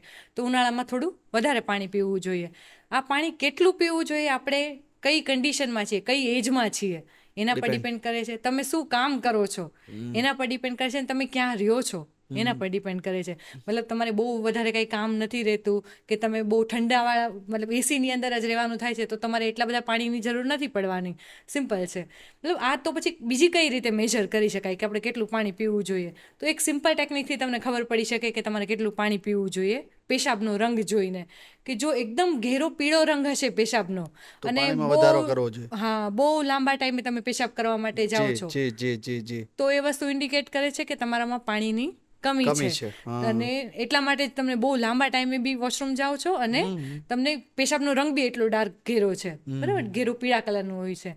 જો તમે પેશાબ મતલબ એમ કહી શકાય કે એકદમ લાઇટ યલો કલરનું છે અને રેગ્યુલર ટાઈમે જ પેશાબ કરવા માટે જાઓ છો તો એ બતાવે છે કે તમે ઇનફ ક્વોન્ટિટીમાં પાણી પી રહ્યા છો. પણ તમે વારંઘડીએ પેશાબ કરવા માટે જવું પડે છે અને એકદમ ટ્રાન્સપરન્ટ પાણી જેવા કલરનો પેશાબ તમને થાય છે તો એ બતાવે છે કે તમે વધારે પડતું પાણી પી રહ્યા છો. તો મતલબ પેશાબના કલર પરથી પણ તમે જાણી શકો કે તમારે એકચ્યુઅલમાં કેટલા પાણીની હવે જરૂર છે, કે વધારે પડતું તો નથી પી શકતા ને. વાહ. અને બીજું મતલબ ઇન્સ્ટાગ્રામમાં અત્યારે બીજું ટ્રેન્ડિંગ થયેલું છે કે મતલબ મેન્સ્ટ્રુઅલ બ્લડનો જ યુઝ કરીને લોકો ફેશિયલ કરી રહ્યા છે. બહુ બધી મતલબમાં તમે રીલ્સ જોઈ હશે ઇન્સ્ટાગ્રામમાં, ફેસબુકમાં, કે મતલબ એક સેલિબ્રિટી બી છે કે જેણે પોતે જે મેન્સ્ટ્રુઅલ બ્લડને યુઝ કરી અને ફેશિયલ કરવાનું ચાલુ કર્યું ને એની પાછળ ઘણા બધા લોકોએ યુઝ કરવાનું ચાલુ કર્યું. મને એમ લાગે છે આ કન્સેપ્ટ ક્યાંથી આવ્યો? અમે એ લોકો એક ટ્રીટમેન્ટ કરતા હોઈએ છીએ કે જેને PRP કહેવાય. એની અંદર અમે શું કરીએ કે મતલબમાં જ્યારે સ્કિનમાં ઓપન પોર્સ હોય, ખાડા હોય, બ્લેમિશિસ હોય તો એ બધાને રિપેર કરવા માટે PRP બેસ્ટ રિઝલ્ટ આપતી હોય છે. એની અંદર અમે એમ કરીએ કે આપણું લોહી લેવામાં આવે, પછી એમાંથી જે પ્લાઝમા પ્રોટીન હોય એને અમે લોકો પ્લેટલેટ રીચ પ્લાઝમાને અલગ કરવામાં આવે, કેમ કે એમાં સૌથી વધારે પ્રમાણમાં ગ્રોથ ફેક્ટર હોય છે. એને અમે ઇન્સ્યુલિન સિરીજ દ્વારા ફેસ પર ઇન્જેક્ટ કરી દઈએ છીએ અને પછી જે બ્લડ બી બચ્યું હોય એને બી અમે લાસ્ટમાં ફેસ પર લગાવી દેતા હોઈએ છીએ કે જેનાથી થોડી મતલબ ગ્લો વધારે આવે, મતલબ રેડ તમે પ્લમ્પીનેસ લાગે એના માટે થઈને. મતલબ એટલે લોકોને એમ થતું હશે કે મતલબ એમાં બી બ્લડ યુઝ થાય છે, મેન્સ્ટ્રુઅલ બ્લડ બી બ્લડ જ છે તો એને બી લગાવી શકાય, પણ એવું બિલકુલ ન કરવું જોઈએ, બરાબર? મતલબ બધા બ્લડ સેમ નથી હોતા. પહેલાં તો એની અંદર ગ્રોથ ફેક્ટર નથી હોવાના. મેન્સ્ટ્રુઅલ બ્લડ મતલબ શું છે, એ ખાલી તમારું બહાર નીકળવાવાળું વેસ્ટ પ્રોડક્ટ છે, તે જેની અંદર સેલ હોવાના, ડેબ્રીઝ હોવાની, ઇન્ફેક્શિયસ મટીરિયલ હોવાનું, જે તમને મતલબ એમાં જે ઇન્ફેક્શન, જે મતલબ તમને એમ કહે છે કે સર્વાઇકલમાં બી થોડું ઘણું ઇન્ફેક્શન હશે તો એ તમને ફેસ પર તમે કરશો તો ફેસ પર તમને ઇન્ફેક્શન થશે. તો તમે કંઈક સારું કરવા જઈ રહ્યા છો એની જગ્યાએ શું થશે, તમારા ફેસ પર નવા ડેમેજ થવાના ચાલુ થશે ને નવું જ કંઈક બીમારી ઊભી થશે. તો બિગ નો ફોર મેન્સ્ટ્રુઅલ બ્લડ ફેશિયલ. હાલમાં અત્યારે લેડીઝમાં વાત કરીએ તો હેર બાબતની વાત કરીએ તો કેરાટીન નું બધું ક્રેઝ વધી રહ્યો છે, તો શું આ ટ્રીટમેન્ટ નુકસાનકારક છે કે નહીં? પહેલાં તો આપણે કેરેટીન ટ્રીટમેન્ટનું નામ સાંભળીએ ને એટલે બહુ સારું સારું ફીલ થાય. મતલબ કેરેટીન ટ્રીટમેન્ટ એટલે પ્રોટીન, મતલબ વાળની અંદર પ્રોટીન જતું હશે અને વાળ બહુ સારા થઈ જતા હશે.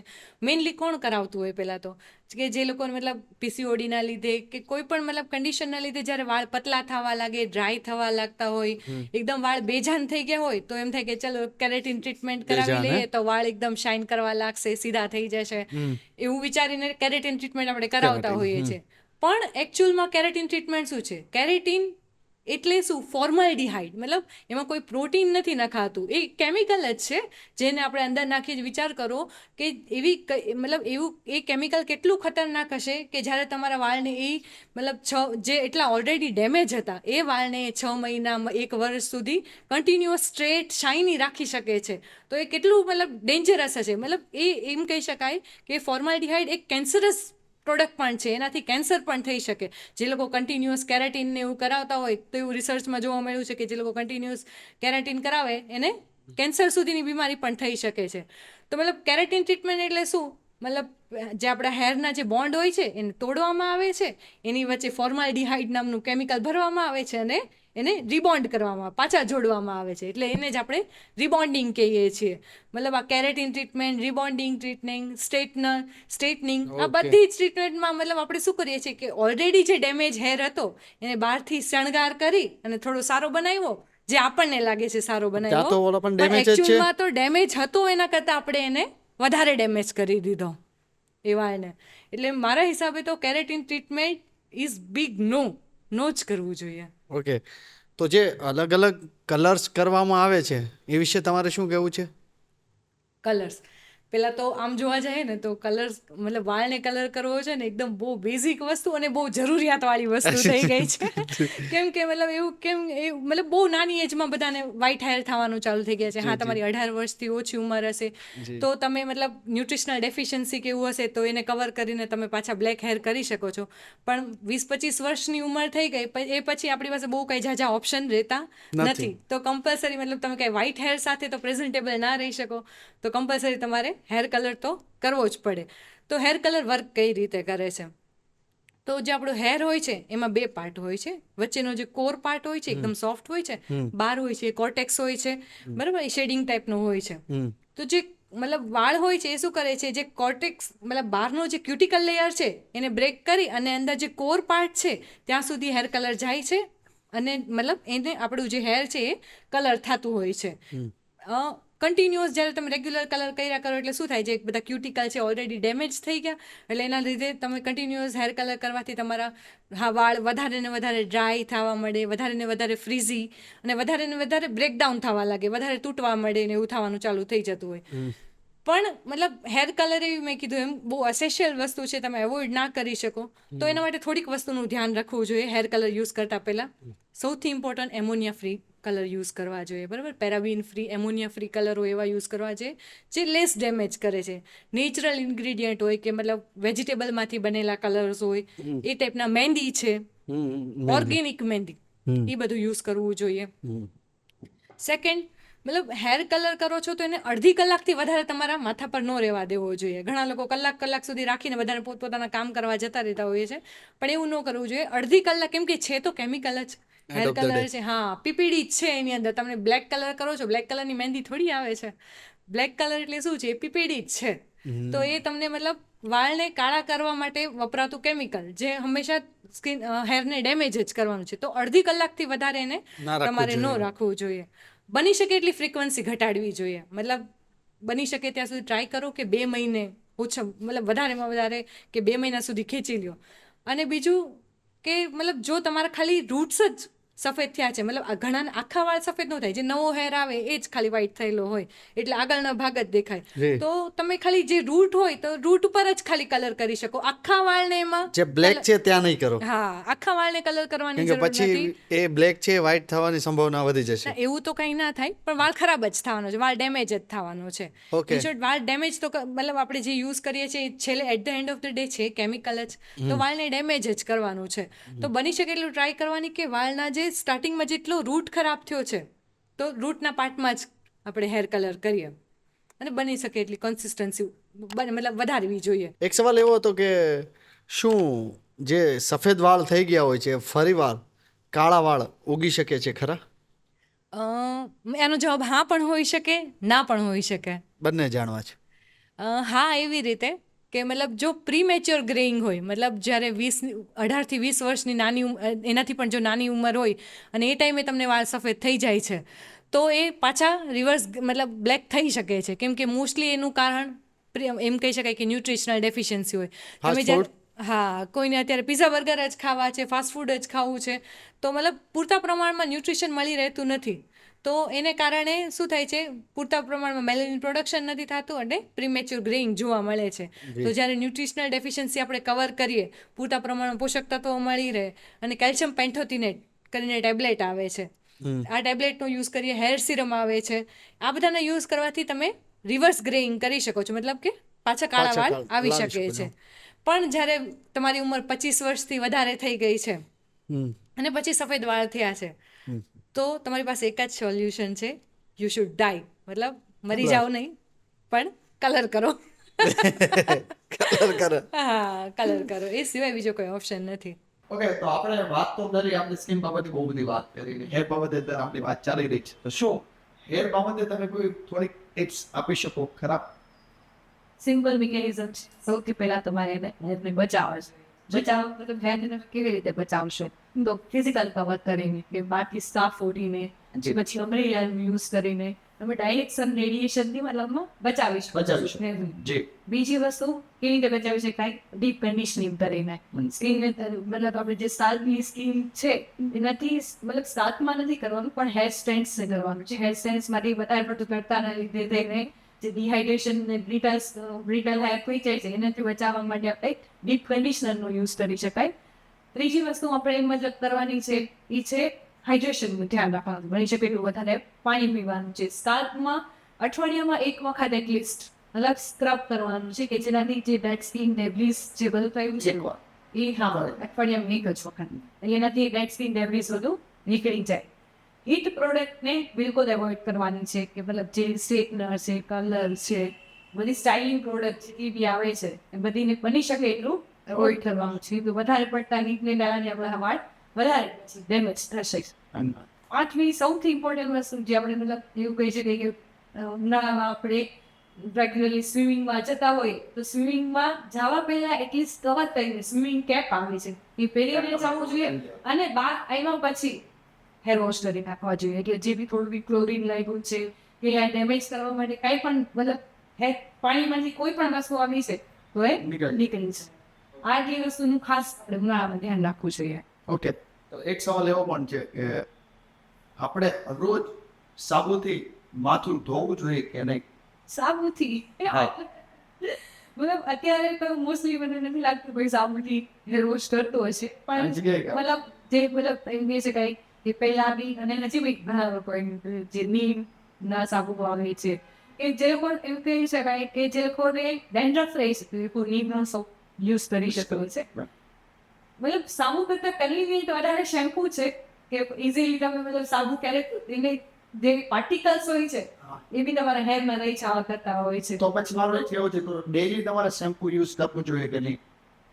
ડેલી શેમ્પુ યુઝ કરી શકાય પણ તમારું સ્કાલ્પ કેવું છે એના પર ડિપેન્ડ કરશે. મતલબ જેમ બી તમારું બહુ ઓઇલી સ્કાલ્પ છે તો તેને તમારે ડેલી શેમ્પુ કરવું જ પડશે કેમ કે રોજ એટલું બધું વધારે ઓઇલ પ્રોડક્શન થાય છે તો એને ક્લિયર કરવા માટે રોજ શેમ્પુ કરવું પડશે. ડ્રાય સ્કાલ્પ રહી છે તો રોજ તો જો તમે હેર વોશ કરશો તો ઉલટાનું વધારે ડ્રાયનેસ આવી જશે, વધારે મતલબ તમારું સ્કિન સેન્સિટિવ થઈ જશે. તો મતલબ ત્યારે તમારે ડેલી વોશ કરવાની જરૂર નથી, બરાબર? ત્યારે તમે એમ કહી શકાય કે અઠવાડિયામાં 2 વખત હેર વોશ કરી શકો છો. અને જો સેન્સિટિવ સ્કાલ્પ હોય તો બસ માઇલ્ડ શેમ્પુ યુઝ કરો. પણ વાત કરે છે હેર રિમૂવ, તો શું એ સ્કિન માટે સારું છે કે ખરાબ? મતલબ હેર રિમૂવલ અત્યારે એવું કહી શકાય એકદમ બેઝિક વસ્તુ છે. મતલબ આપણે એઝ અ મતલબ લેડીઝમાં એવી રીતે જોઈ શકીએ કે એઝ અ લેડીઝ તમને હવે મતલબ અત્યારના ટ્રેન્ડ પ્રમાણે કોઈને પણ આખા શરીર પર કોઈને વાળ વધતા નથી. મતલબ એવું કહે છે કે હાથ પર, પગ પર, એના માટે નોર્મલી મતલબ બધા કરાવતા હોય છે. અલગ અલગ રીતો હોય છે રિમૂવ કરવાની કે ચીમરથી રિમૂવ થઈ શકે, થ્રેડિંગથી, વેક્સિંગથી. આ બધી કોમન ઘણા ટાઈમથી મતલબ ચાલતી Process થી આવતી. કરાવતો. હા, ઘણા વર્ષોથી ચાલી આવતી આ બધી રીલ છે એ રીતે થતું છે. અત્યારના લેટેસ્ટ ટ્રેન્ડમાં જોવા જોઈએ તો સૌથી ટ્રેન્ડિંગ છે લેઝર હેર રિમૂવલ. મતલબ લેઝર હેર રિમૂવલ એ એટલા માટે બેસ્ટ છે, એક તો તમને પરમનન્ટ સોલ્યુશન આપી દે છે, બહુ લાંબા ટાઈમ સુધી નહીં પણ એટલીસ્ટ ઘણું લાંબુ સોલ્યુશન આપી દે છે, બરાબર. બીજું છે એમાં તમને સ્પેશિયલી મેન્ટેનન્સ ઘટી જાય છે. એવું શું વેક્સિંગ તમારે અઠવાડિયું થાય કે 15 દિવસ થાય એટલે પાછા વાળ આવી ગયા પાછું કરાવવું પડતું હોય છે, જેને ઘણો લાંબો ટાઈમ આપી દે છે, મતલબ મેન્ટેનન્સ ટાઈમ ઘણો વધી જાય છે. એના માટે હેર રિમૂવલ બેસ્ટ ઓપ્શન રહે. મતલબ એમાં બી સ્પેશિયલી લેઝર હેર રિમૂવલ કરાવો તો એ તમને કોસ્ટ ઇફેક્ટિવ પણ મારા હિસાબે તો રહી, કેમ કે તમે જો આખા જીવનભર તમે હેર રિમૂવલ કરાવ્યા પછી પણ તમે મતલબમાં જ્યારે 60-70 વર્ષના થશો ત્યારે પણ તમને તો હેર હોવાના જ. જ્યારે હેર રિમૂવલ એવી વસ્તુ છે એક ટાઈમ પછી તમારા વાળ ઘણા ઓછા થઈ જશે. મતલબ એનું નામ જ છે લેઝર હેર રિડક્શન. મતલબ તમારા વાળને એટલા ઓછા કરી દેશે કે નહીવત બરાબર થઈ જશે. આ અમુક એક્સેપ્શન હોય છે, જેમ કે ફેસનો એરિયા એ આપણો હોર્મોન ડિપેન્ડન્ટ એરિયામાં આવે છે, તો ત્યાં થોડો લાંબો ટાઈમ સુધી વાળ આવી શકે ખરા. બાકી બધા જ પાર્ટનરથી બહુ સારું એવું હેર રિડક્શન કરી દે છે. હથેળીમાં કેવું વાળ ક્યારે ગમે? સિમ્પલ છે, વાળ ક્યાં ઉગે? ફોલિકલ્સ વાળે. આપણે ફોલિકલ્સ ક્યાં ડિસ્ટ્રીબ્યુટ થયા છે, જેટલી જગ્યાએ ફોલિકલ્સ ડિસ્ટ્રીબ્યુટ થયા છે ત્યાં ત્યાંથી વાળ ઉગે. જ્યાં ફોલિકલ નથી તો ત્યાંથી વાળ બહાર નહીં આવશે. વાહ, આ તો જજ કરે આપણે સવાલ ઓકે, આપણે લેસર હેર રિમૂવલની વાત કરીએ છીએ તો શું એની એક્ઝેક્ટલી પ્રોસેસ શું હોય છે? જો લેઝર હેર રિમૂવલ છે એ અત્યારે મતલબ એક તો પેલા તો સેફ છે કે નહીં એની વાત કરીએ તો મતલબ એના પર ડિપેન્ડ કરે કે કયું મશીન યુઝ થઈ રહ્યું છે. મોસ્ટલી મતલબ US FDA એપ્રુવ મશીન અને એક અંડર ગાઈડન્સ ઓફ ડોક્ટર જો લેઝર હેર રિમૂવલ કરવામાં આવે તો એ સેફ ગણાય છે. પણ મતલબ કોઈ પણ ચાઇનીઝ મશીનથી કે મતલબ પહેલાના બી જે મશીન આવતા છે બધા સ્કીન બંધ કરી દે, સ્કીન નચાડી દે, પિગમેન્ટેશન છોડીને થાય, તો આ મતલબ સ્કીન ડેમેજ પણ કરી શકતા હોય છે. લેસર હેર રિમૂવલની એક્ઝેક્ટલી પ્રોસેસ શું હોય છે? મતલબ લેઝર હેર રિમૂવલ છે એ મેઇન તો પહેલા કરાવે કોણ કે જેને પરમનન્ટલી સોલ્યુશન જોતું હોય. Permanent. એમ કહી શકાય કે ઘણા લાંબા ટાઈમ માટે તમને વાળ ઓછા કરી શકે છે. એનું નામ જ છે લેઝર હેર રિડક્શન. મતલબ તમારા વાળને ઘણા અંશ સુધી એ ઘટાડી દે છે. એટલે તમે એનાથી ફાયદા શું થશે? એક તો તમે હર ટાઈમ પ્રેઝન્ટેબલ રહી શકશો. અત્યારે મતલબ યુટ્યુબ, ફેસબુક, ઇન્સ્ટાગ્રામ નાનું છે તો હર ટાઈમ તમને પ્રેઝન્ટેબલ રહેવું હોય એટલા માટે આ ધી બેસ્ટ ઓપ્શન રહે છે. મતલબ એટલા જલ્દીથી તમને વાળ નહીં આવીને હશે એટલા માટે. બીજી વસ્તુ સેફ છે, કેમ કે US FDA એપ્રુવ મશીન દ્વારા થાય તો એ સેફ છે, બરાબર. મોસ્ટલી અમારે ત્યાં US FDA એપ્રુવ મશીન છે કે જેનાથી મતલબ સેફલી તમે હેર રિમૂવ કરી શકો છો. મશીન STPL પર વર્ક કરે છે, મતલબ ખાલી હેરના જે મેલેનિન પિગમેન્ટ છે એના પર જ વર્ક કરશે. મશીન -5 ડિગ્રી પર જઈને કામ કરશે, મતલબ સ્કિન બંધ થવાના, બ્લેક થવાના ચાન્સીસ 0% થઈ જશે. મતલબ જ્યારે આ બધી ક્વોલિટી હોય મશીનની અંદર તો તમારા માટે લેઝર હેર રિમૂવલ એકદમ સેફ બની જતું હોય છે. અને સૌથી ઇમ્પોર્ટન્ટ છે under the guidance of doctor. આ બધી વસ્તુ ડોક્ટરના ગાઈડન્સ અંદર જોઈએ. જ્યારે પૂરું નોલેજ ના હોય આપણને કે કેટલી એનર્જીથી મતલબ લેઝર હેર રિમૂવલ કરવું જોઈએ, કયા પાર્ટમાં કેવા હેરમાં કેવું લેઝર યુઝ કરવું જોઈએ, ત્યારે પણ એના સારા એવા આપણને રિઝલ્ટ નથી મળી શકતા. લેઝર હેર રિમૂવલ થાય કેવી રીતે છે? મોસ્ટલી અમે એ રીતે કરતા હોય છે કે પહેલા 3 મહિના, 1 મહિનાના અંતરે અમે લોકો પેશન્ટને બોલાવતા હોઈએ છીએ. 3 મહિના પછી અમે જેમ કહીએ છીએ કે જ્યારે તમને હેર આવે ત્યારે આવવાનું. મોસ્ટલી એમ કેસ થાય કે 10 થી 15 દિવસની અંદર મોસ્ટલી બધા હેર રિડક્ટ મતલબ બોડીના થઈ જતા હોય છે. સેટિંગમાં ટોટલ હોય છે. હા, થોડો ટાઈમ વધારે ફેસને લાગી શકે છે. કેમ? તો ફેસ એ હોર્મોન ડિપેન્ડન્ટ એરિયા કહેવાય, બરાબર. ઓકે, તો ફેસના કયા ફેસમાં કઈ જગ્યાએથી રિમૂવ કરે છે? ફેસની અંદર લેડીઝમાં મતલબ સ્પેશિયલી અત્યારે કોમનલી આપણે જોઈએ PCOD ના કારણે ફેસમાં જે જેન્ટ્સ મતલબ PCODમાં થાય જ એવું છે કે મતલબ જેન્ટ્સનો જે એન્ડ્રોજન હોર્મોન હોય એ PCODમાં વધતો હોય છે અને એના લીધે મેલની જે દાઢી, જે મેલની કેમ દાઢી આવે લેડીઝમાં પણ દાઢી આવે, મતલબ અહીંયા ચીન પર વાળ આવતા હોય છે, ચીક પર આવતા હોય છે, અહીંયા અપર લિપ્સ પર હેર આવતા હોય છે. તો આ બધી જ જગ્યાએ મતલબ ફૂલ ફેસ હેર રિમૂવલ પણ થઈ શકે. તો આ બધી જ જગ્યા પણ હોર્મોન ડિપેન્ડન્ટ એરિયા છે. એટલે મતલબ જ્યારે બી આપણું એન્ડ્રોજન લેવલ વધશે તો એવું થઈ શકે કે એક વખત રિમૂવ લેઝર હેરિંગથી આપણે બધા વાળ કાઢી નાખ્યા પણ અંદર હોર્મોનલ ચેન્જીસ થયા તો નવા રૂટ અને નવા જ વાળ બની શકે તો મતલબ પાછા નવા વાળ આવ્યા તો તમારે પાછી પ્રોસેસ કરવી પડશે એવું થાય છે મતલબ ફેસ એ આપણો હોર્મોન ડિપેન્ડન્ટ એરિયા છે તો એમાં થોડા વધારે સેશન લાવી શકે ઓકે તો તમે એક વાત ચાલો કોઈ પણ વ્યક્તિએ રેગો કરાવે છે તો એમને પછી નવા રૂટ્સ આવે છે તો કેટલા મહિનાની અંદર એને પાછા કરાવવા જોઈએ મતલબ એના માટે કોઈ એવા ક્રાઇટેરિયા નથી હોતા કેમ કે બધાને નવા રૂટ આવવાના પણ નથી જો આપણા શરીરમાં હોર્મોન બેલેન્સ ના રહ્યા ઓકે તો જ નવા રૂટ આવશે તો પછી એને પાછી સિમ્પલ છે કે પાછી પ્રોસેસ આખી કરવી જ પડશે અને જો મતલબ એના હોર્મોન કંટ્રોલમાં રહેશે બેલેન્સ રહેશે તો નવા રૂટ નથી આવવાના તો એક વખત રિમૂવ થઈ ગયા પછી પાછા હેર આવશે જ એક હવે મારે આવું છે તું યંગસ્ટર ઉપર તો યંગસ્ટરને અમનો એવા યંગ હોય છે કે એને બહુ ઓછી ઉંમરમાં ચામડી હોય છે કે એની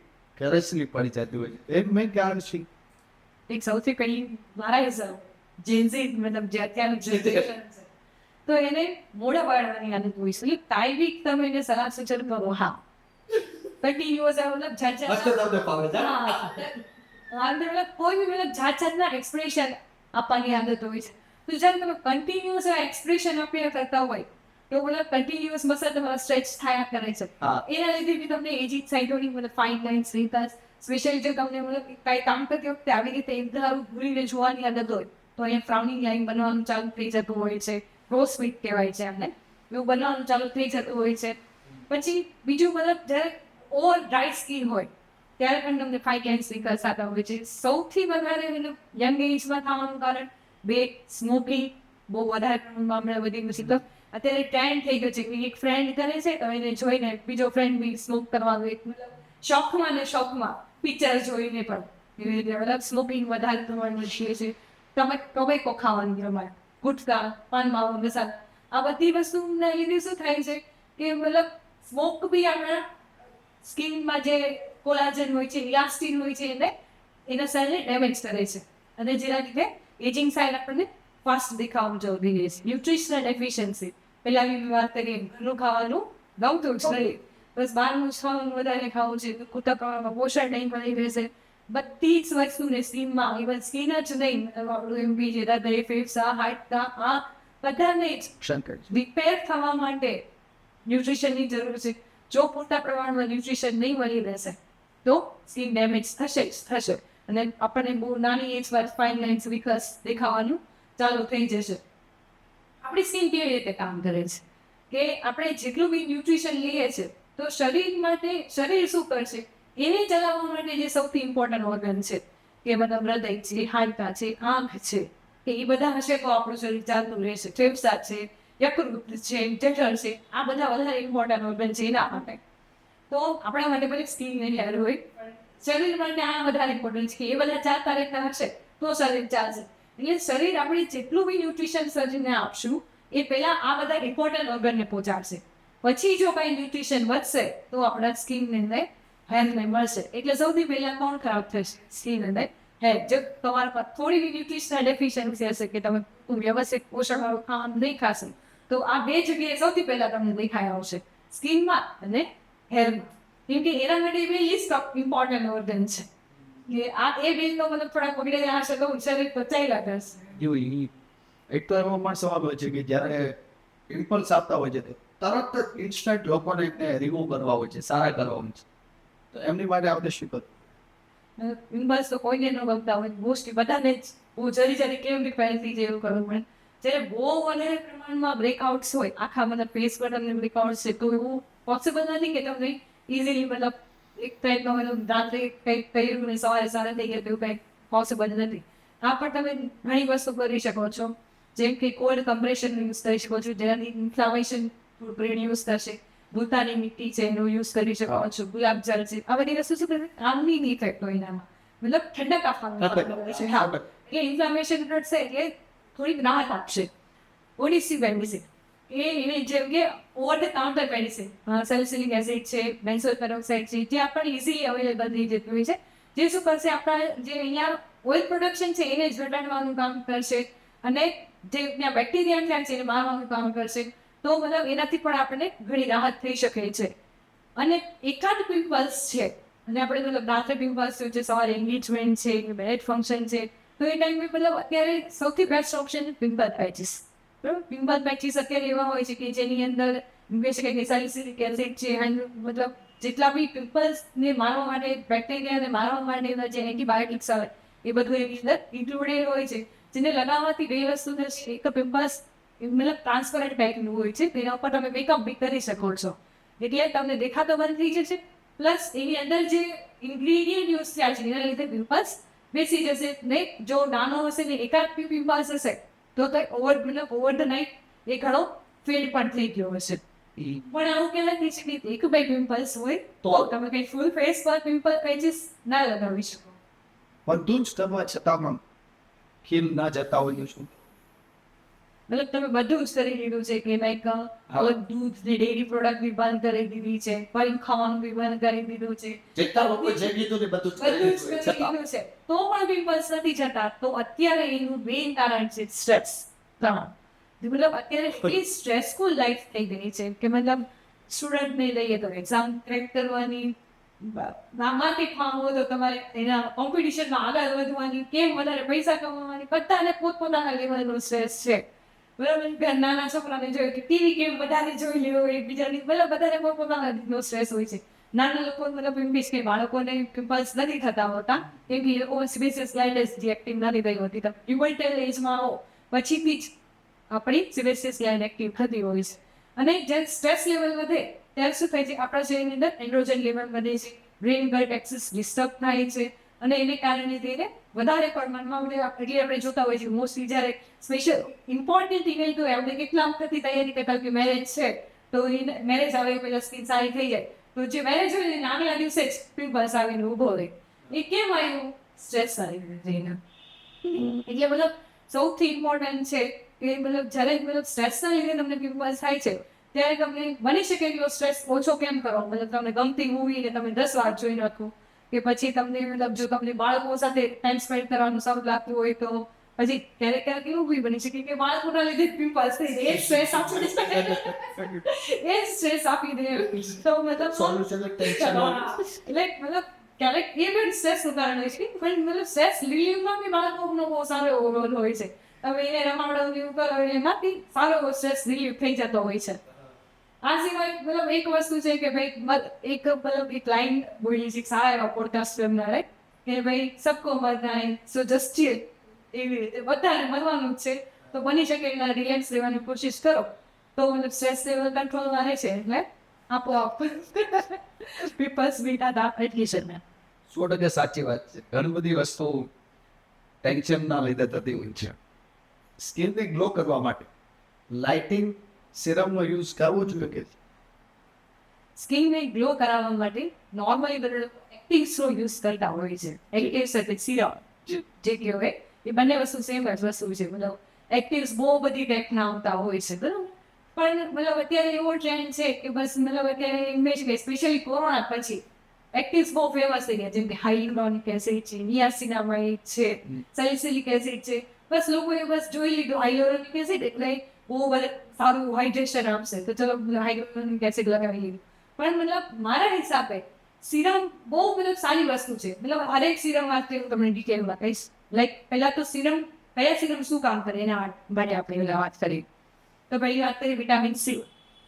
વિટામિન સી શું કરશે તો સ્કિનને ગ્લો આપવાનું કામ કરશે, તમારા મેલેનિન પ્રોડક્શનને ઓછું કરવાનું કામ કરશે, સ્કિનને લાઇટ શેડ સાઈડ લઈ જવાનું કામ કરશે. મતલબ એન્ટીઓક્સિડન્ટ છે વિટામિન સી, તો સારું ગ્લો આપવામાં હેલ્પ કરશે. પણ આ સિરમ મતલબ એક પેશન્ટ જ આવ્યું હતું મારે ક્લિનિકમાં, તો મતલબ એમ નહીં કે મારા છોકરો વિટામિન સી યુઝ કરતો હતો, અમેરિકા રહે છે, અને એને મને કીધું કે તમે આ પપ્પા આ સિરમ લગાવો. પણ હું તો આ સિરમ લગાવ્યું તો ઉલટા વધારે બ્લેક થઈ ગયો. કેમ કે મતલબ એને ડિટેલ નથી ખબર. એ સિરમ એના માટે ભાઈનું હોય પણ અગર માટે નો ભાઈ હોય. સૌથી ઇમ્પોર્ટન્ટ છે તમારી સ્કિન માટે જરૂરી છે કે નહીં, એ તમારી સ્કિનમાં યુઝ થઈ શકે એમ છે કે નહીં. જેમ કે વિટામિન સી સિરમ છે તો એ ઓવર ડ્રાય સ્કિનમાં યુઝ બિલકુલ ન કરવું જોઈએ. તેની ઓવર સેન્સિટિવ સ્કિન હોય, વધારે પડતી ડ્રાય સ્કિન રહેતી હોય એ લોકોએ બિલકુલ યુઝ ન કરવું જોઈએ. પ્લસ બીજી વસ્તુ ઇમ્પોર્ટન્ટ છે કે વિટામિન સીની કન્સિસ્ટન્સી. સૌથી પહેલાં લો કન્સિસ્ટન્સીથી ચાલુ કરવું જોઈએ. તમે ડાયરેક્ટ વિટામિન સી 20%, 30% 40% સીધા એવી રીતે તમે ના યુઝ કરી શકો. એને લો કન્સિસ્ટન્સીથી ચાલુ કરવું જોઈએ. એનામાં સૌથી મોટી પ્રોપર્ટી છે ઓક્સિડાઇઝ નહીં જવાની. બરાબર? તો તમે વિટામિન સી સિરમ લગાવ્યા પછી જો તમે સનસ્ક્રીન નહીં લગાવશો તો તમારી સ્કિન ગોરી થવાની જગ્યાએ કાળી થવાનું ચાલુ થઈ જશે. મતલબ એ જ સેમ કન્ડિશનમાં અહીં અંબાલ સાથે થઈ કે વિટામિન સી સિરમ તો લગાવ્યું પણ સનસ્ક્રીન લગાવતા નહીં ના હતા. એના લીધે થઈને જ મતલબ એટલે સૌથી વધારે ઇમ્પોર્ટન્ટ શું છે કે તમારે સૌથી પહેલાં તમારું સ્કિન ટાઈપ શું છે અને એ એકોર્ડિંગ એક્ટિવ્સ યુઝ કરવું કે નહીં એ પહેલાં સૌથી પહેલાં તો જાણવું જોઈએ. બીજું છે હાઇલ્યુરોનિક એસિડ બહુ પોપ્યુલર થયું કે મતલબ વાળ માટે બી હાઇલ્યુરોનિક એસિડ, ફેસ માટે બી હાઇલ્યુરોનિક એસિડ બહુ સારું હાઇડ્રેશન આપશે. પણ જ્યારે તમારી ઓવર ડ્રાય છે ક્રેક સ્કિન હશે તો તમને હાઇલ્યુરોનિક એસિડ બિલકુલ વર્ક નહીં કરશે. Hyaluronic acid at the end of the day છે શું? એસિડ જ છે. તો એની પીએચ બી એસિડિક જ છે તો એ તમારી સ્કિનને વધારે ડ્રાય કરશે, વધારે ઇરિટેટ કરશે. હાઇલ્યુરોનિક એસિડ નોર્મલ સ્કિન વાળા માટે વધારે બેટર રિઝલ્ટ આપી શકે.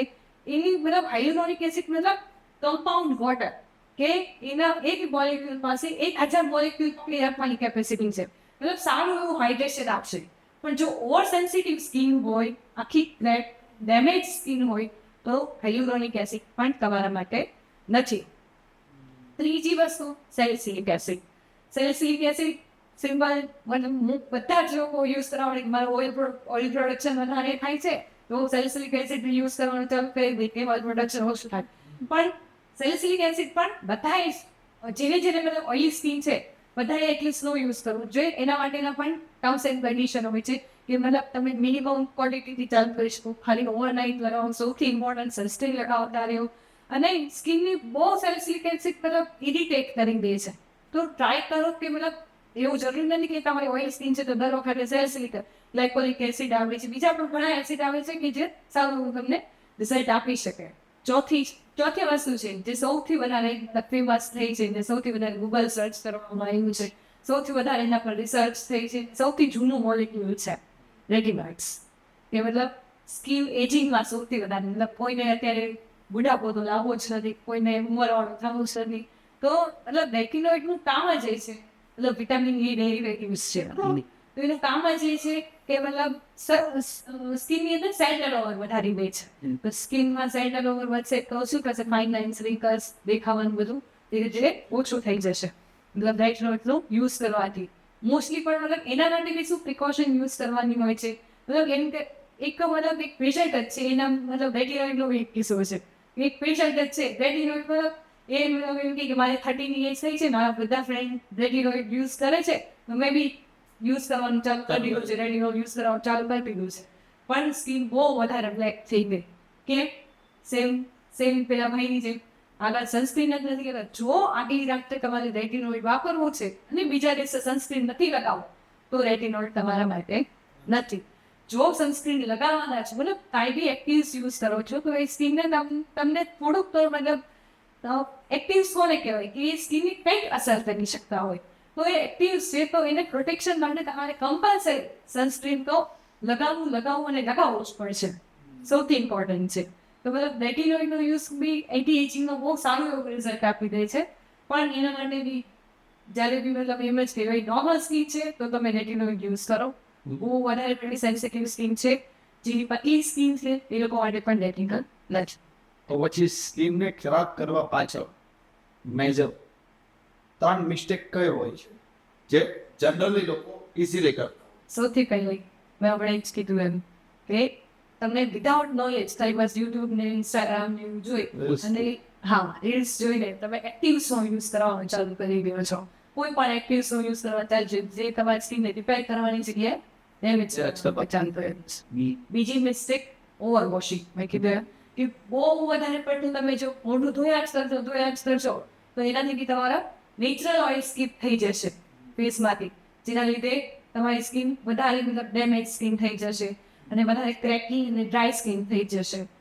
ત્રીજી મિસ્ટેક પ્રોટેક્શન. જો સારું એવું તમે પ્રોટેક્શન યુઝ ના કરો, બરાબર, સનસ્ક્રીન વ્યવસ્થિત રેગ્યુલરલી નહીં લગાવશો તો બહુ બધી વસ્તુ છે તમારી સ્કિનને ડેમેજ કરવા માટે.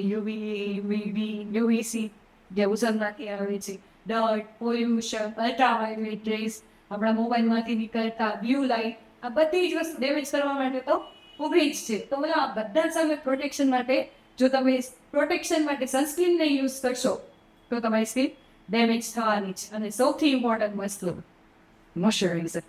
કે મતલબ તમે એમ વિચારો કે મારી ઓઇલી સ્કિન છે તો હું મોઇશ્ચરાઇઝર નહીં કરું તો એ ખોટી વસ્તુ છે.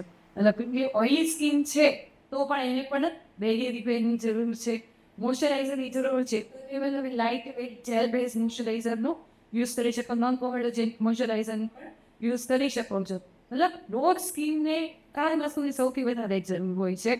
સૌથી પહેલાં ક્લિન્સિંગની, સેકન્ડ છે મોઇશ્ચરાઇઝર રિપેરિંગ, અને ત્રીજું પ્રોટેક્શન. આ ત્રણ વસ્તુમાંથી કંઈ પણ વસ્તુ તમે સ્કીપ કરશો એટલે સ્કિન ડેમેજ થશે. તો આપણે હવે વાત કરવી છે નાના બાળકોની, કે જેટલું સ્કિન અને હેર બાબતે મોટા લોકોને જેટલી તકલીફ થતી હોય છે, પ્રોબ્લેમ્સ થતા હોય છે અને રોગ થતા હોય છે, એવા નાના બાળકોમાં પણ જોવા મળતા હોય છે ખરા. તો એનું મેન થવા પાછળનું કારણ શું અને એની કેવા પ્રકારની ટ્રીટમેન્ટ થતી હોય છે? મેઇન કારણોમાં જોઈએ બાળકોમાં તો ન્યુટ્રિશનલ ડેફિશિયન્સી. જ્યારે મતલબ માતાએ જ પૂરતા પ્રમાણમાં પોષણ ના લીધું હોય તો એ ન્યુટ્રિશનલ ડેફિશિયન્સીના લીધે નાની મતલબ જે બાળક જન્મે એવું તરત જ એની સ્કિન પણ એની બહુ શક્યતા રહે. ઘણી, હા, સ્કિન પણ ઘણી વધારે સેન્સિટિવ હોય, ઇઝીલી મતલબ બહારથી કોઈ પણ ઇન્ફેક્શન બી બહારથી એને બહુ ઇઝીલી લાગી જતું હોય. એટલે મતલબ આજુબાજુનું એટમોસ્ફિયર પણ એટલું જ વર્ક કરે છે કે ડર્ટ, પોલ્યુશન, ઓવર ડ્રાયનેસ, વધારે પડતો તડકો કે વધારે પડતી ગરમી પણ સ્કિનને ડેમેજ કરી શકે છે. આ ઉપરાંત બીજું જોવા જાય બાળકોમાં તો મતલબ યુવી લાઇટ મતલબ આપણે જે બ્લુ લાઇટની વાત કરીએ કે હા, નાના બાળકોને જ મમ્મી મતલબ હાથમાં મોબાઈલ પકડાવી દે છે. બે કલાકનું કામ છે તો કાંઈ મતલબ અત્યારે ન્યુક્લિયર ફેમિલી બી થઈ ગયા છે કે બીજું કોઈ રાખવા માટે છે નહીં, તો હાથમાં મોબાઈલ પકડાવી દેશે તો પોતાના કામ થઈ શકશે. તો મતલબ બ્લુ લાઇટથી બહુ નાની એજમાં મતલબ 2 કલાક સુધી તમને કન્ટિન્યુઅસ રેડિયેશન આવ્યા કરે, જે સ્કિનને મતલબ આઈઝને બધાને જ ડેમેજ કરવાના જ છે. હા હા હા. તો મતલબ પછી બીજું મતલબ અત્યારે હાઈફાઈ લાઈફસ્ટાઈલની વાત કરીએ તો પહેલાં આપણે પોતિયા લંગોટિયા બાંધતા હતા, એની જગ્યાએ હવે ડાયપર પહેરાવીએ છીએ. તો આ બધી વસ્તુ મતલબમાં કંઈક ને કંઈક રીતે ડેમેજ કરે છે. તો સૌથી પહેલાં વાત કરીએ તો મતલબ ઓવર ડ્રાયનેસના લીધે જે સ્કિનમાં જોવા મળે છે રોગો, એમાં તો સૌથી પહેલું છે એટોપિક ડર્મેટાઇટિસ. કે મતલબ એની અંદર શું થાય છે, ઓવર ડ્રાયનેસના લીધે સ્કિન એની બહુ રેડ, ઈચી, મતલબ નોર્મલી સ્કિને જેટલું ઓઇલ બનાવી શકવું જોઈએ એટલું બનાવી નથી શકતી. એના લીધે ઓવર ડ્રાયનેસના લીધે આખા સ્કિનમાં મતલબ બાળકને રેડ પેચીસ થઈ જાય છે, બહુ બધી વધારે ખંજવાળ આવતી હોય છે. આ કન્ડિશનથી બચવા માટે શું કરી શકાય? તો બની શકે એટલું બેબીને નવરાવીએ ત્યારે મતલબ એક સારા એવા ક્લિન્ઝરથી એને, માઇલ્ડ ક્લિન્ઝરથી એને નવરાવવું જોઈએ.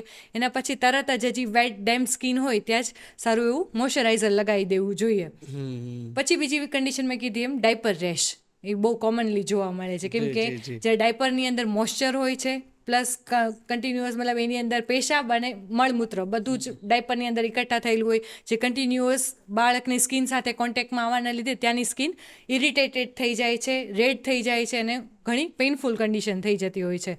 તો મતલબ આને અવોઇડ કરવા માટે શું કરવું જોઈએ? તો મતલબ જો ડાયપર પહેરવા એવોઇડ કરી શકાતા હોય તો કરી શકાય, ના કરી શકાતા હોય તો એટલીસ્ટ મતલબ એક ડાયપર જ્યારે તમે ચેન્જ કરો છો ત્યારે થોડોક ટાઈમ એવો આપો કે વિધાઉટ ડાયપર એમનું જ ખુલ્લું બાળક રહે. હા, એટલે એટલો ટાઈમ શું સ્કિન એની બ્રીથ કરી શકે, સારું એવું મતલબમાં જેટલું બી મોઇશ્ચર જમા થયું છે તો એ ઇવોપરેટ થઈ શકે, સ્કિન કોરી થઈ શકે એના માટે.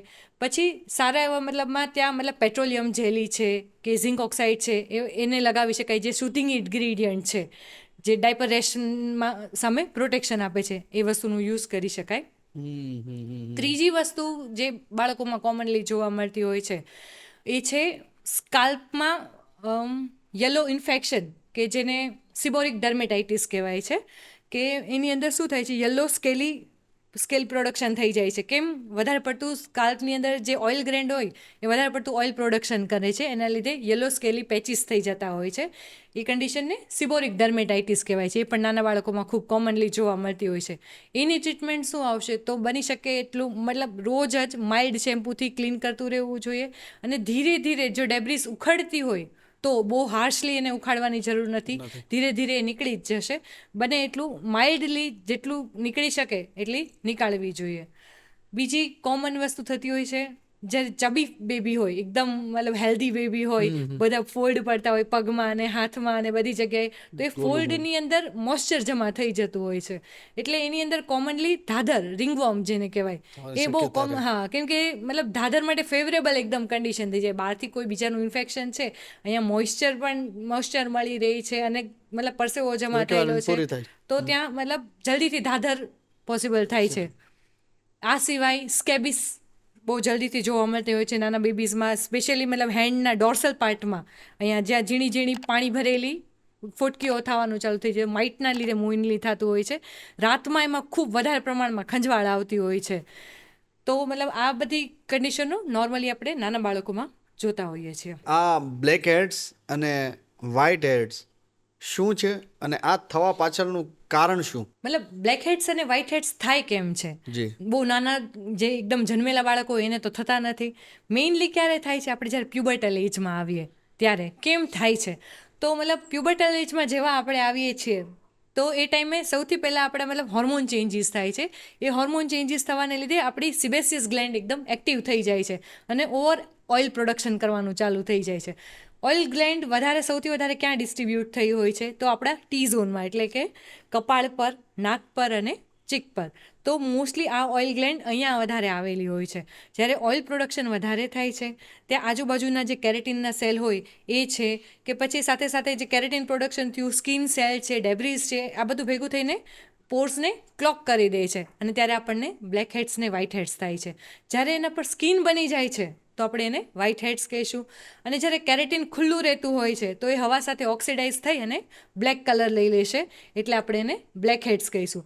મતલબ બ્લેક હેડ્સ એટલે ઘણા લોકોને એમ લાગતું હોય કે અહીંયા ઘણો કચરો ભેગો થઈ ગયો છે, મેલ થઈ ગયો છે અને રગડીને કાઢવાની કોશિશ કરે, તો એવું ન કરવું જોઈએ, કેમ કે મેલ નથી, એ શું છે, જે ઓઇલ પ્રોડક્શન થયું હતું એ જ ક્લોક થઈ. વધારે ને ડેમેજ થશે. હા, એટલા માટે આપણે શું કરવું, મતલબ એ બ્લેક હેડ્સ ને વ્હાઇટ હેડ્સ છે કે જે મતલબ ઓઇલ ગ્લેન્ડના ક્લોક થવાથી થયેલી વસ્તુ છે. તો મતલબ એને કઈ રીતે સારા કરી શકાય? બ્લેક હેડ્સ, હા, તો એને રિમૂવ કેવી રીતના કરી શકાય?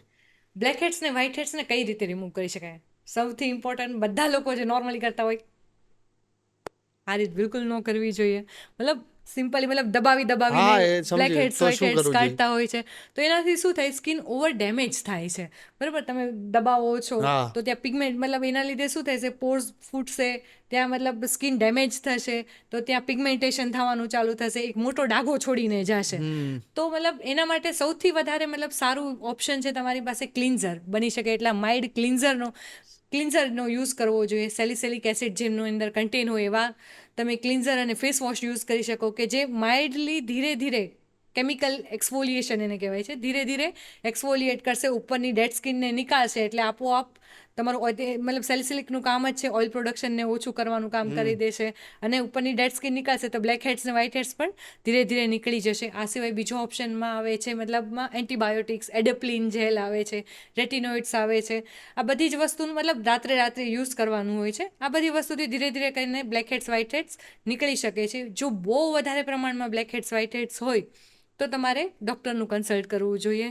તો ત્યાં એક મતલબ અંદર પ્રોસિજરમાં જઈ અને એમાં સારી રીતે બ્લેક હેડ્સ વ્હાઇટ હેડ્સ નીકળી શકે છે. ઓકે, તો સ્કિન રૂટીન શું કામ કરવું જોઈએ?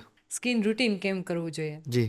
તો મતલબ એક નોર્મલ એક સર્વે થયો હતો, જે આપણી મતલબ જેમ કહી શકાય સ્કિન કેર બ્રાન્ડ જ જે સ્કિન પ્રોડક્ટ બધી બનાવતી હોય એણે જ કર્યું હતું. 1500-2000 લોકોને ભેગા કરીને પૂછવામાં આવ્યું કે મતલબ તમારી સ્કિન કેવી છે, તમે કેવા દેખાઓ છો, એ કેટલું તમને અફેક્ટ કરે. જી. તો એમાંથી મોટા ભાગનાનો આન્સર હતો કે હા, અમને બહુ અફેક્ટ કરે જ છે. અમારી સ્કિન કેવી દેખાય છે, અમે કેવા દેખાઈએ છીએ, બધી જ રીતે પ્રોફેશનલી બી એટલું અસર કરે છે અને રેગ્યુલર લાઈફમાં પણ એટલું અસર કરે છે. તો મતલબ આપણી પાસે અત્યારે સાયન્સ એટલું એડવાન્સ થઈ ગયું છે, આપણી પાસે એવી પ્રોડક્ટ છે કે જે સ્કિન અત્યારે જે કન્ડિશનમાં છે એ કન્ડિશનમાં મેન્ટેન રાખી શકે, નવું ડેમેજ થતાં બચાવી શકે અને સ્કિનમાં રોજ થવાવાળા ડેમેજની સામે રક્ષણ આપી શકે. એ બધી વસ્તુ અત્યારે પોસિબલ છે તો આપણે સ્કિન કેર રૂટીન કેમ ન કરવું જોઈએ? આ બધી વસ્તુ સ્કિન કેર રૂટીન કરવાથી થઈ શકે એમ છે. મતલબ આપણને જોઈએ એવો ગ્લો આવી શકે એમ છે. આપણને કોઈ સ્કિનની તકલીફ હોય કે લાઈક મતલબ સ્કિન વધારે ડલ થઈ ગઈ હોય કે વધારે પડતા એકને થઈ ગયા હોય કે કોઈ પણ સ્કિનની બીમારી હોય તો એ રિપેર થઈ શકે એમ છે. કે તમને વધારે પડતા એમ કહી શકાય કે ખાડા થઈ ગયા છે કે ગ્લો કરવાની જરૂર છે, આ બધી જ વસ્તુ સ્કિન રિપેર થઈ શકે એમ છે. તો શું કામ સ્કિન કેર રૂટીન ના કરવું જોઈએ? જી બેસ્ટ સ્કિન કેર સિક્વન્સ કઈ જે સેલિબ્રિટીઓ યુઝ કરે છે? મતલબ મારા હિસાબે જોવા જાય ને તો સ્કિન કેર રૂટીન જો સેલિબ્રિટી, પહેલાં તો સેલિબ્રિટીની તો મતલબ બધા સેલિબ્રિટીની પોતપોતાની સ્કિન એકોર્ડિંગ પોતપોતાનું હોય છે. મતલબ સોલ્યુશન લેતા હોય છે. આપણે સેલિબ્રિટીને, મેં પહેલાં જ કીધું એમ, સેલિબ્રિટીને ફોલો ન કરવું જોઈએ. આપણી કામ સ્કિન કેવી છે એ એની પર એકોર્ડિંગ આપણે depend. સ્કિન કેર રૂટીન કરવું જોઈએ. મારી એવી સલાહ છે, સ્કિન કેર રૂટીન બની શકે એટલું સિમ્પલ રાખવું જોઈએ. કેમ કે સ્કિન કેર રૂટીન એવી વસ્તુ નથી કે તમે આજે કરી, કાલે કરી, પછી છોડી દીધી. સ્કિન કેર રૂટીન એક કન્સિસ્ટન્ટ વસ્તુ છે, બરાબર? તમારે રોજ કરવાની છે તો તમને રોજ પ્રોટેક્શન મળશે, રોજ નવું રિપેર થતું રહેશે અને રોજ તમે એમાં કંઈક સુધારો વધારો કરી શકશો. તો મતલબ સ્કિન કેર રૂટીન જેટલું મતલબ સિમ્પલ હશે એટલું તમે મતલબ સારું એવું રિઝલ્ટ એક્સપેક્ટ કરી શકશો અને રોજ કરી શકશો. મતલબ અત્યારે એવો ટ્રેન્ડ ચાલે 10 step skin care routine, 12 step skin care routine. તો મતલબ મારું એવું માનવું છે કે મતલબ સ્કિનમાં આપણી કંઈ સ્કિન એવી કંઈ ટ્રાન્સપરન્ટ નથી કે તમે જેટલું બી નાખશો બધું અંદર એબ્ઝોર્બ થઈ જ જશે ને અંદર જતું જ રહેશે, એવું નથી થવાનું, બરાબર? આપણી સ્કિન સેમી પરમિએબલ છે. મતલબ કે તમે 2 થી 3 લેયરની ઉપર કાંઈ બી લગાવશો તો સ્કિનમાં કંઈ એબ્ઝોર્બ થવાનું નથી. મતલબ વેસ્ટ ઓફ પ્રોડક્ટ જ છે. તો કંઈ મતલબ 8 step skin care routine, 10 step skin care routine, એ બધી વસ્તુ મારા હિસાબે ન કરવી જોઈએ, બરાબર? તો મતલબ જે એકદમ minimum basic skin care routine કેવું હોવું જી જોઈએ? બેન. તો સૌથી પહેલાં મતલબ આપણે ક્લિન્ઝરનો યુઝ કરવો જોઈએ એકોર્ડિંગ ટુ યોર સ્કિન કે ટાઈપ. પછી એના પછીનો ઇમ્પોર્ટન્ટ સ્ટેપ આવે છે સિરમ, એક્ટિવ્સ, બરાબર? જો તમારે કોઈ એક્ટિવ્સની જરૂર છે, બની શકે એટલા મિનિમમ એક્ટિવ્સની યુઝ કરો. બહુ બધા 2-4 એક્ટિવ્સ ભેગા કરવાનો બી કોઈ સેન્સ નથી બનતો. મતલબ વિટામિન સી છે, એની સાથે તમે મતલબ રેટિનોઇડ્સ મિક્સ કરશો તો સ્કિન વધારે ઇરિટેટ થઈ જશે. તો મતલબ બની શકે ત્યાં સુધી બને એટલા ઓછા એક્ટિવ, Normal. હા, મતલબ મિનિમમ એટલીસ્ટ એક જ બને ત્યાં સુધી ટ્રાય કરો કે એક જ એક્ટિવ યુઝ કરો, બરાબર? સિરમનો યુઝ કરો કે જે મતલબ તમને ગ્લોની કન્સર્ન છે તો વિટામિન સી લઈ શકાય, હાઇડ્રેશનની કન્સર્ન છે તો હાઇલુરોનિક લઈ શકાય. એ રીતે તમે તમારા સ્કિન એકોર્ડિંગનું કોઈ એક એક્ટિવ યુઝ કરી શકાય. એ પછી આવે છે અંડર આઈ. ડાર્ક સર્કલની પ્રોબ્લેમ બધાને ઘણી કોમન હોય છે. તો અંડર આઈની અંદર બી મતલબ 2 ટાઈપના અંડર આઈ આવે છે. જે હાઇડ્રેટિંગ અંડર આઈ ક્રીમ આવે છે કે જેની અંદર ગ્લિસરીન હોય છે, હાઇલુરોનિક એસિડ હોય છે, તો એને તમે સિરમની પહેલાં લગાવી શકો. એક્સફોલિએટિંગ જેટલા અંડર આઈ ક્રીમ આવે છે એને તમે સિરમની પહેલાં લગાવી શકો અને હાઇડ્રેટિંગ અંડર આઈ ક્રીમ આવે છે એને તમે સિરમના પછી લગાવી શકો. આના પછી ઇમ્પોર્ટન્ટ સ્ટેપ મોઇશ્ચરાઇઝર, કે સ્કિનને રોજ મોઇશ્ચરાઇઝ કરવું સૌથી ઇમ્પોર્ટન્ટ વસ્તુ છે. રોજ સ્કિનને રિપેર કરવાનું કામ મોઇશ્ચરાઇઝર કરશે. એટલે ડ્રાય સ્કિન છે કે ઓઇલી સ્કિન છે, વિધાઉટ ફેલિંગ મોઇશ્ચરાઇઝ તો કરવાનું જ છે. અને એના પછી સૌથી ઇમ્પોર્ટન્ટ વસ્તુ સનસ્ક્રીન. સૌથી ટોપમાં સનસ્ક્રીન આવે છે કે સનસ્ક્રીન શું કરશે, તમને બહારના જે ધૂપથી જે બહારનું એનાથી એર પોલ્યુશન બચાવશે. છે બધા સામે પ્રોટેક્શન આપશે. મતલબ સૌથી સ્ટાર્ટિંગમાં ક્લિન્ઝિંગ અને સૌથી લાસ્ટમાં પ્રોટેક્શન માટે સનસ્ક્રીન, અને આ બધાની વચ્ચે બાકીની બધી વસ્તુ આવશે. રાત્રે સનસ્ક્રીન કરવાનો કોઈ સેન્સ નથી, કોઈ sense તો રાત્રે ખાલી તમે મતલબ ફેસ વોશ કરો અને એક સારું એવું મોઇશ્ચરાઇઝર લગાવી દો. જો તમારી એજ 30 અપ છે તો તમે એની સાથે મતલબ એન્ટી એજિંગ એક સિરમ પણ એડ કરી શકો. મતલબ તમે પહેલાં ફેસ વોશ કરો, પછી એન્ટી એજિંગ સિરમનો યુઝ કરો અને પછી મોઇશ્ચરાઇઝર લગાવો. બસ બની શકે આટલું સિમ્પલ તમે જ્યાં સુધી રહેવા દેશો ત્યાં સુધી તમને વધારે સારા રિઝલ્ટ મળશે. પછી મેં કીધું એમ કે આપણી સ્કિન કાંઈ એકદમ ટ્રાન્સપરન્ટ, ટ્રાન્સલ્યુસન્ટ નથી કે બધું જેટલું નાખશો બધું અંદર જતું જ રહેશે, એવું નથી થવાનું. બાકી તો બસ ખાલી તમને એવું છે કે તમને બસ બિઝી રાખવાના નવા ફોર્મ્યુલા છે, બાકી કોઈ કામ તો નથી જ કરી આપવાનું. અને છેલ્લી ટિપ્સ કે શાંતિથી સૂઈ જાઓ. હા, મોબાઈલ સાઈડમાં ઈ મૂકી સૌથી વધારે ઇમ્પોર્ટન્ટ છે. મતલબ નાઇટની સ્લીપ બી એટલી જ 100% ઇમ્પોર્ટન્ટ વસ્તુ છે સ્કિન માટે. 100% છે. તો ડૉક્ટર રાધિકા રાઠોડ પાસેથી હવે એવું જાણવું છે કે તમે તમારા પેશન્ટને કેવી તમે એડવાન્સ ટિપ્સ આપતા હોવ છો, એમને હેર બાબતની વાત કરે કે સ્કિન બાબતની, એ આજે તમારે જેટલા પણ લોકો તમને જોઈ રહ્યા છે એમને તમારે આપવાની છે, પ્લીઝ. ટીપની વાત કરીએ તો હેર માટે બની શકે એટલા સ્ટાઇલિંગ પ્રોડક્ટને એવોઇડ કરવા જોઈએ. હેર કલર છે, સ્ટ્રેટનર છે, કેરાટીન છે, આ બધી વસ્તુથી બની શકે એટલું દૂર રહેવાની કોશિશ કરો. હા, પોતાના લગ્ન છે અને વાળ બહુ વધારે ડેમેજ થઈ ગયા છે, કોઈ ઓપ્શન નથી. એકાદ વખત કેરેટીન કરવું મતલબ તમે એવોઇડ ના કરી શકતા હોય તો એકાદ વખત કરવું એકદમ નોર્મલ છે. બની શકે એટલું મતલબ એવોઇડ કરી શકાય. સેકન્ડ વસ્તુ પ્રોટેક્શન.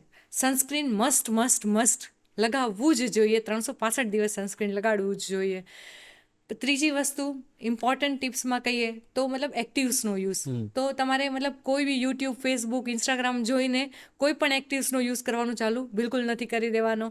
એ એક્ટિવ્સ તમારા માટે બન્યું છે કે નહીં એક વખત સ્પેશિયલી ડૉક્ટરની કન્સલ્ટ કરીને જાણો કે મતલબ એ એક્ટિવ્સ તમારા માટે છે કે નહીં. બાકી સ્કિન કેર રૂટીનને બની શકે એટલું સિમ્પલ રાખો. જો તમારી નોર્મલ સ્કિન છે તો તમે ખાલી મતલબમાં ફેસ વોશ, એના પર મોઇશ્ચરાઇઝર અને સનસ્ક્રીન, આ એટલું બેઝિક મતલબ સ્કિન કેર રૂટીન રાખશો તો પણ તમારી સ્કિન ઘણી સારી રહેશે. એક એવા સવાલ ઉપર આપણે આવીએ છીએ કે લોકોને સામાન્ય ક્યારેક એવો સવાલ હોય છે કે ખોડો, ડેન્ડ્રફ, તો ઘણી બધી પ્રોસેસ કરવા છતાં પણ એ નથી જતો, તો મેન એનું કારણ શું? સૌથી મતલબ બહુ નાની ભૂલ થતી હોય છે જેના લીધે ડેન્ડ્રફ નથી જતો હોતો.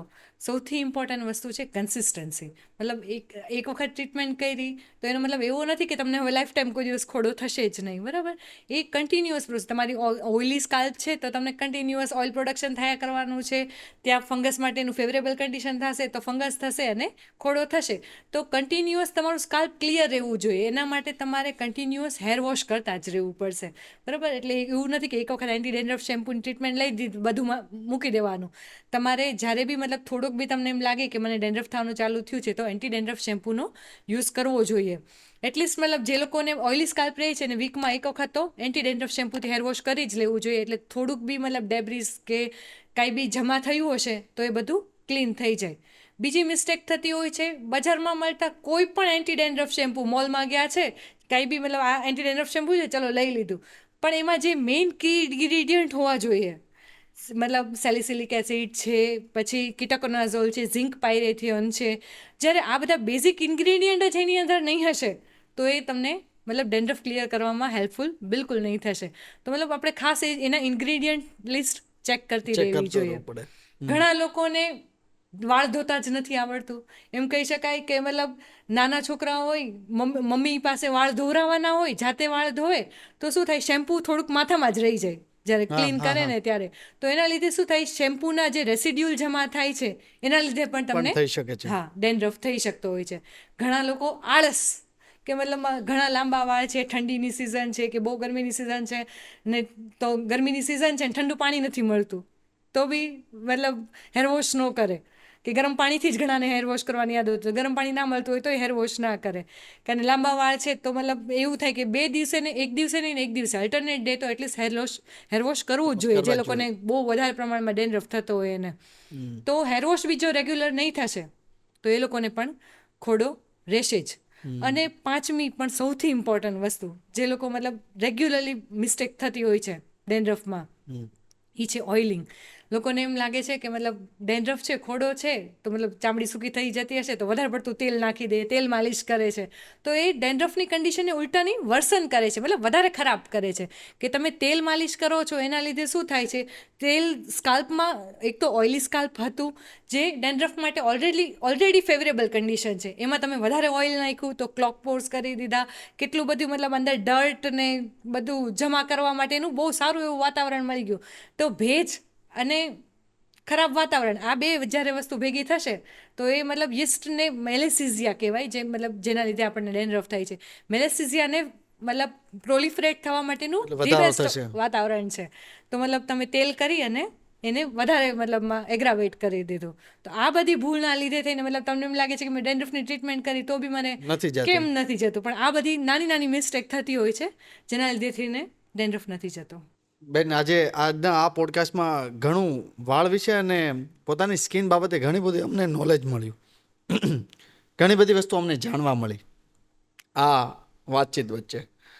તો મારા વતી, મારી ટીમ વતી અને બધા વતી તમારો અમે દિલથી આભાર વ્યક્ત કરવા માગીએ છીએ કે તમે આજે સ્ટુડિયોમાં આવ્યા અને આટલી સારી માહિતી શેર કરી. એ બદલ તમારો ખૂબ ખૂબ ખૂબ ખૂબ આભાર. Thank you so much.